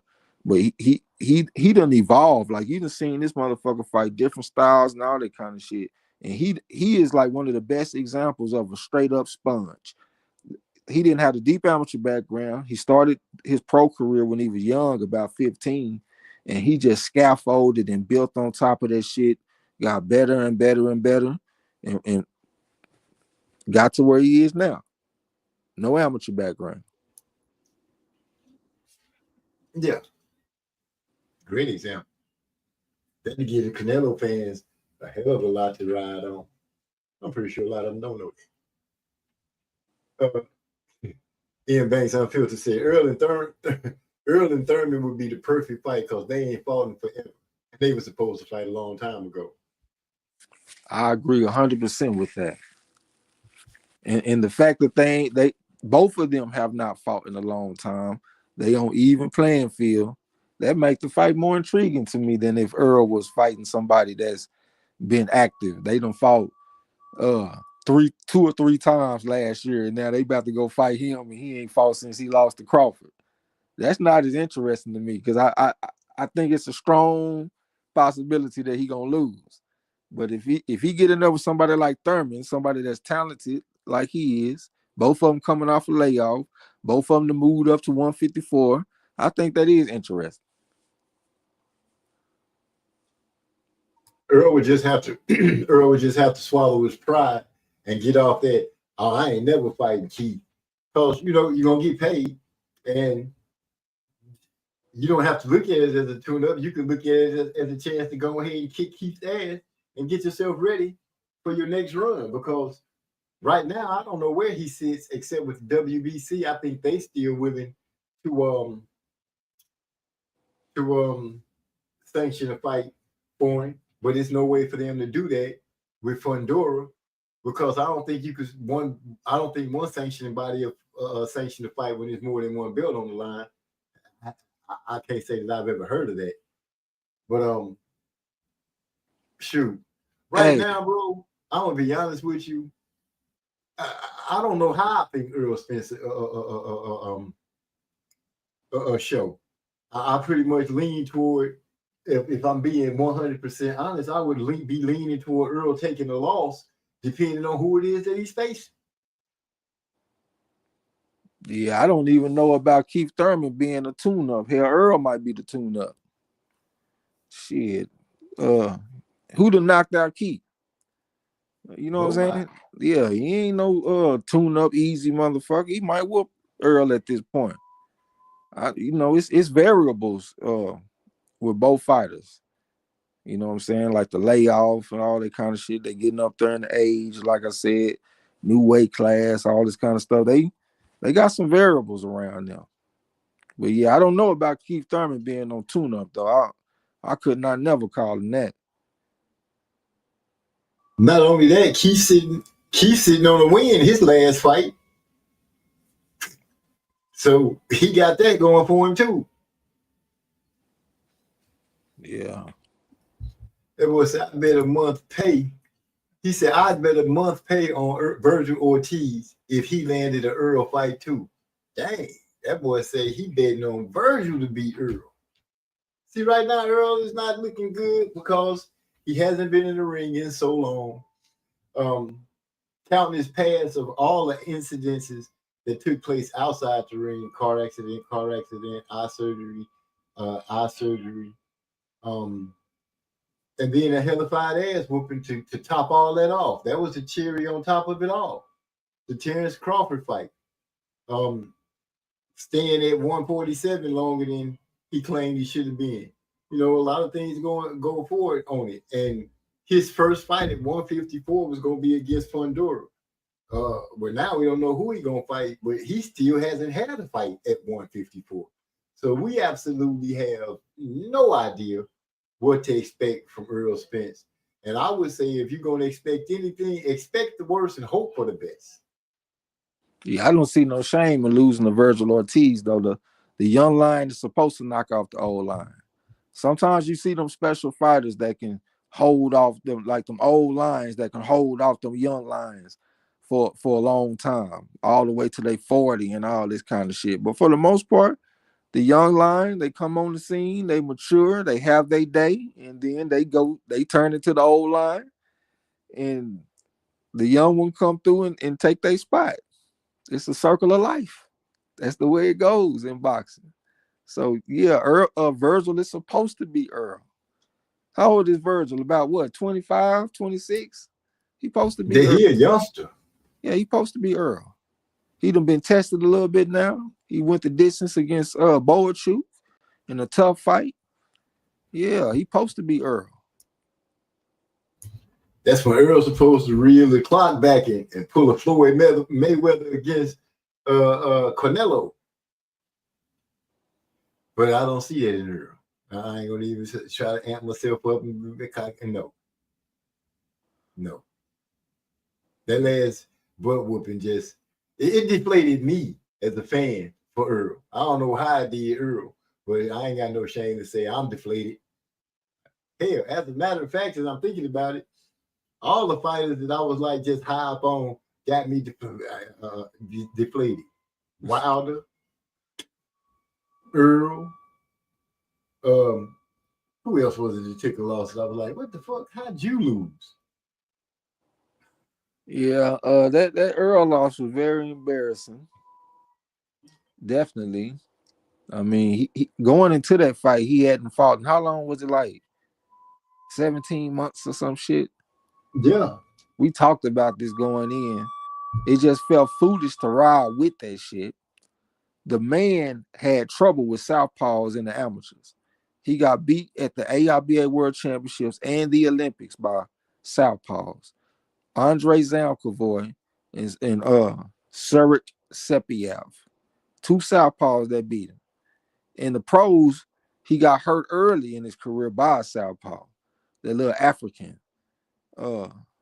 Can't think of Emmanuel something. What the fuck was his name? I can't think of his name, but he hurt Earl early in his career. So Oh, I know who you're talking about. yeah, I can't think of his name, man. A little African, but he was a southpaw. He hurt Earl. So after that, he didn't fight a lot of southpaws, but he did fight a switch hitter, and the man from he from South Africa. He kind of tall. He a white guy, and he switched. I can't think of his fucking name right now. Earl beat the brakes off of him, but in the 5th and 6th round, this dude, he went southpaw and he stepped to Earl and he gave Earl some problems. I talked about that shit a lot. You know, everybody said I was crazy, and it made me start thinking I'm crazy. Maybe I'm making a big deal out of nothing. But that shit came home to roost. It was one time that I was like, man, I'm gonna go ahead and ride with Crawford. And then I said, you know what, I'm gonna go ahead and ride with Earl and just stay loyal to my pick. And I just stayed loyal to my pick. But when I looked at all the logical conditions, like the logical points of the fight, it was leaning toward Crawford. It really was. But you know, even like looking at the lifestyle and shit, I done seen Earl drunk, I done seen him in clubs, I done seen this nigga Crawford live like a Spartan. You know what I'm saying? Like always on weight. Every time you see him on the video, he in a fucking gym. He's somewhere deadlifting 500 pounds, 450 on the nigga, something like that. Like it just looked like it was just stacked against Earl. But I went on ahead and stayed with it, went down with the ship, got embarrassed, and had to eat crow. So yeah, that was just a tough loss, man. And I'm gonna tell you something. I don't take kindly to being embarrassed. See, I'm really not a true fan. Like that's the thing about me, man. The way I look at boxing and shit, I'm not just like a straight up fan. Like I'm a supporter, but I ain't just a straight fan like that. You know what I'm saying? So ever since he had me looking crazy, I kind of been like, fuck that nigga. I knew it was coming. I was like, oh, he winding up the pitch. He winding up the pitch. And then it goes down the pipe. But I will say this though. He ain't go out like Jamel Charlo when he fought Canelo. He ain't get out there and just run. Oh shit. Yeah, he did step to the motherfucking try to fight. And he got hurt in the fight. He came back with some. Crawford just was better than he was. So he was able to counterpunch the guy and he was able to set him straight. But he did fight though. So I can't take that away from him. He went in there and he tried to fight the motherfucker. But I didn't like being embarrassed that night. I ain't take kindly to that. So he probably answered the phone and shit. I can't see the chat or nothing like that. So we're gonna have to sit up here and look crazy till he come through. Nah, don't look crazy. Don't look crazy. I'm here. Y'all need to go do the end today for the job. I thought it was gonna be at midnight. They're doing it early. But no, you ain't got to look crazy. And I feel he say fuck Earl. Ever since he did make us look bad. And I ain't gonna even lie. You looked at the logics of it, right? I went into it just full head over heels, all in. I wasn't looking at no logic. My boy representing Texas and the whoop Terrence Crawford from Nebraska. I ain't trying to hit nothing from Duquesne. I ain't trying to hit nothing from nobody that was talking about Terrence Crawford beating Earl Spence. I wasn't hearing it. Went out there and got dismantled. The punches that he was feeling, my pride and ego was feeling the same thing. I was like, I done talked all this big up about Earl Spence, and he went out here and got demolished. It was one of the top 3 performances of the year. It was that fight right there. Number 3 was Edwin De Los Santos when he fought against the I think he a Puerto Rican kid. What the fuck is his name, man? He very tough, man. He ain't never been stopped or nothing like that. He got a brother that fight as well. I can't think of the guy's name, man. That was one of the great performances. And it was one more. I can't think of what that one is too. It was that one. I just said number 1 and number 3. I can't remember what number 2 was. It might come to me, but that was one of the top 3 performances of the whole fucking year. Crawford dismantling Earl Spence Jr. Yeah, it was heartbreaking. Oh yeah, the other one was anyway when he went out there and beat the shit out of Cool Boy. I ate crow on that shit too. My nigga Joseph Brown tried to talk to me. I'm sitting up there going back and forth with him and shit. Had to eat crow, man. And that's another fighter that was coming off a layoff. That's when nigga was just being stubborn. Motherfuckers coming off year layoffs, year and a half layoffs, nigga. We picking them anyway. Like some goddamn fools. And then we sitting up there looking crazy when they lose. Nigga ain't fought in 12 months, ain't fought in 17 months. And we looking crazy because they timing and shit ain't right. But yeah, that's what it was, man. Shoot, I know. Here God say, man, everybody called me up like, this the nigga you was talking about, Earl? Man, I lost me boxing credibility for months after that show. Yeah, man, that was bad right there, man. And my oldest brother, all he kept saying was, I kept telling you, that little black dude look like he's from the projects can fight. Like, man, I ain't really even trying to hear you tell me right now, bro. You need to go on with that, man. Just go on. Let me go ahead and lick my wounds. I done had to eat crow. I talk so much. The king was trying to tell me, he was like, man, yeah, I'm trying to tell you, man, but you ain't listening. You know, Earl ain't ready for this, man. And that's a terrible way to do the king, but you feel what I'm saying? I just wasn't listening, Trey. I wasn't trying to hear. I was sold from top to bottom that Earl was gonna handle his business. And he handled it all right. He kept getting up. I give him that. But he got dismantled. Yeah, the Ugas fight is what got me. The motherfucking Ugas fight, man. The way he went out there and looked in that fight, that had me thinking he had action. Like for sure. And you know, we looking crazy. Hey, Eric R said I looked at EJ versus Fundora as a free money bet. I know you talking about betting on Fundora because he the one that had the most recent fighting against Tim Tszyu and shit.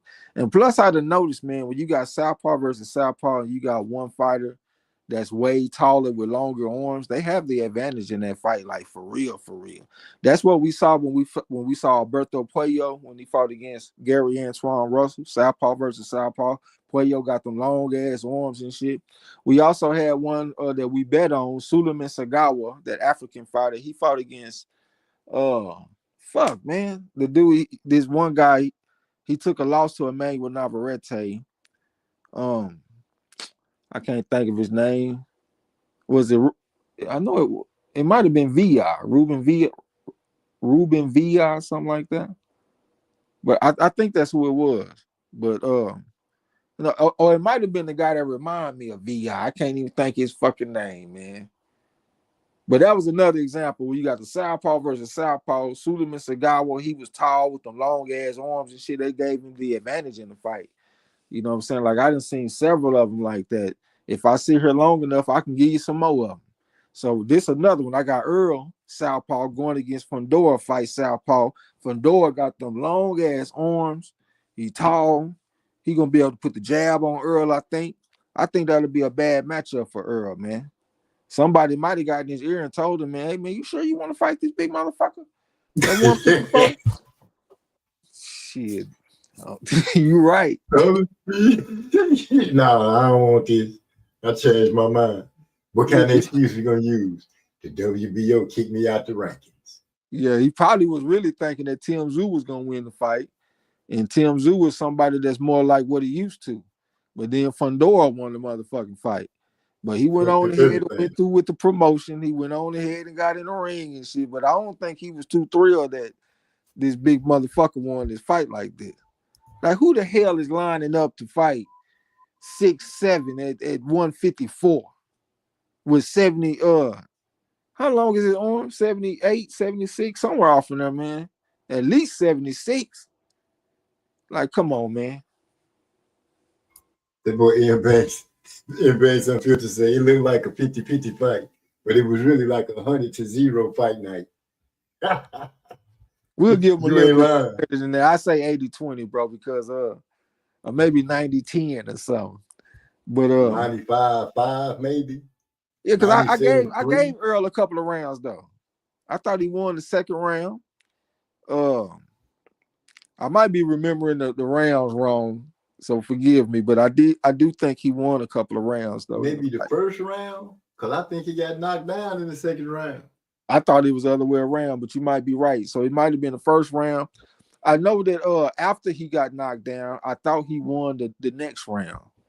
So like when he got knocked down the first time with the 2-1 combination, I thought he came out like a bat out of hell in the next round, and he just fought the motherfucker. But then Terrence Crawford reeled him on back in, big fish, reeled him in and got him back under control. You know what I'm saying? But I do think Earl won a couple of rounds though, like 2 rounds.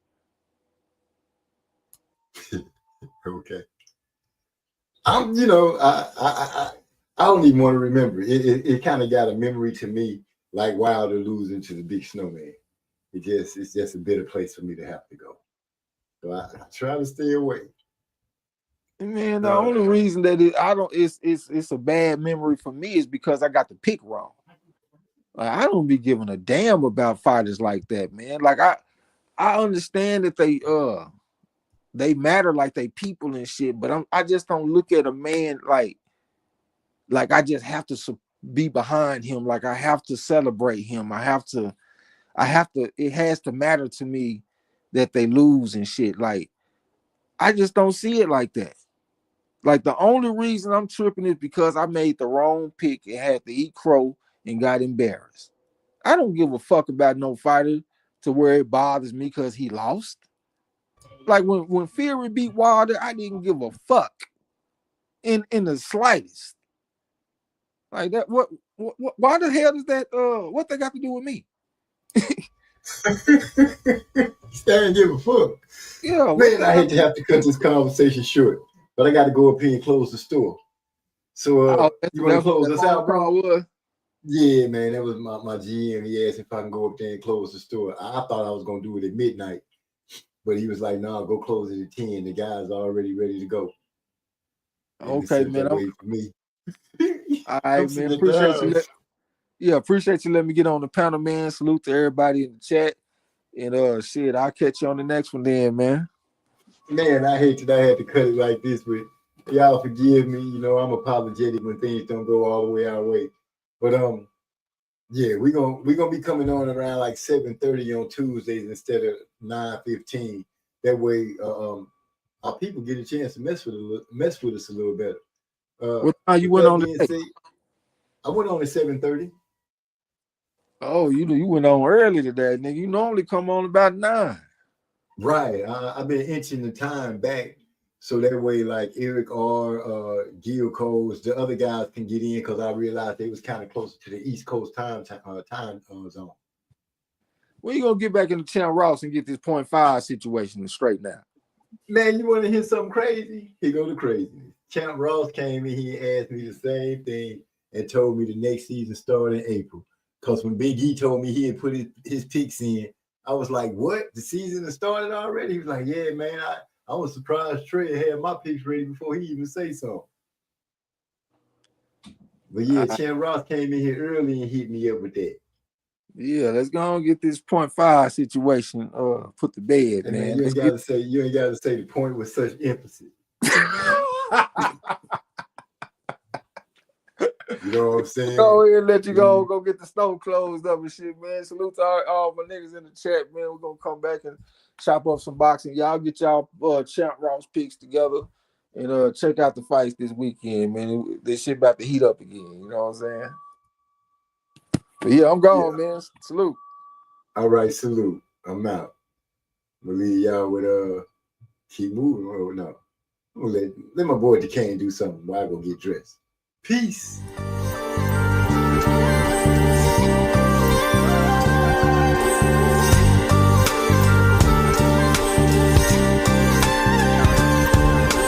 Shorty looking mad fly, had me captivated when she walked by.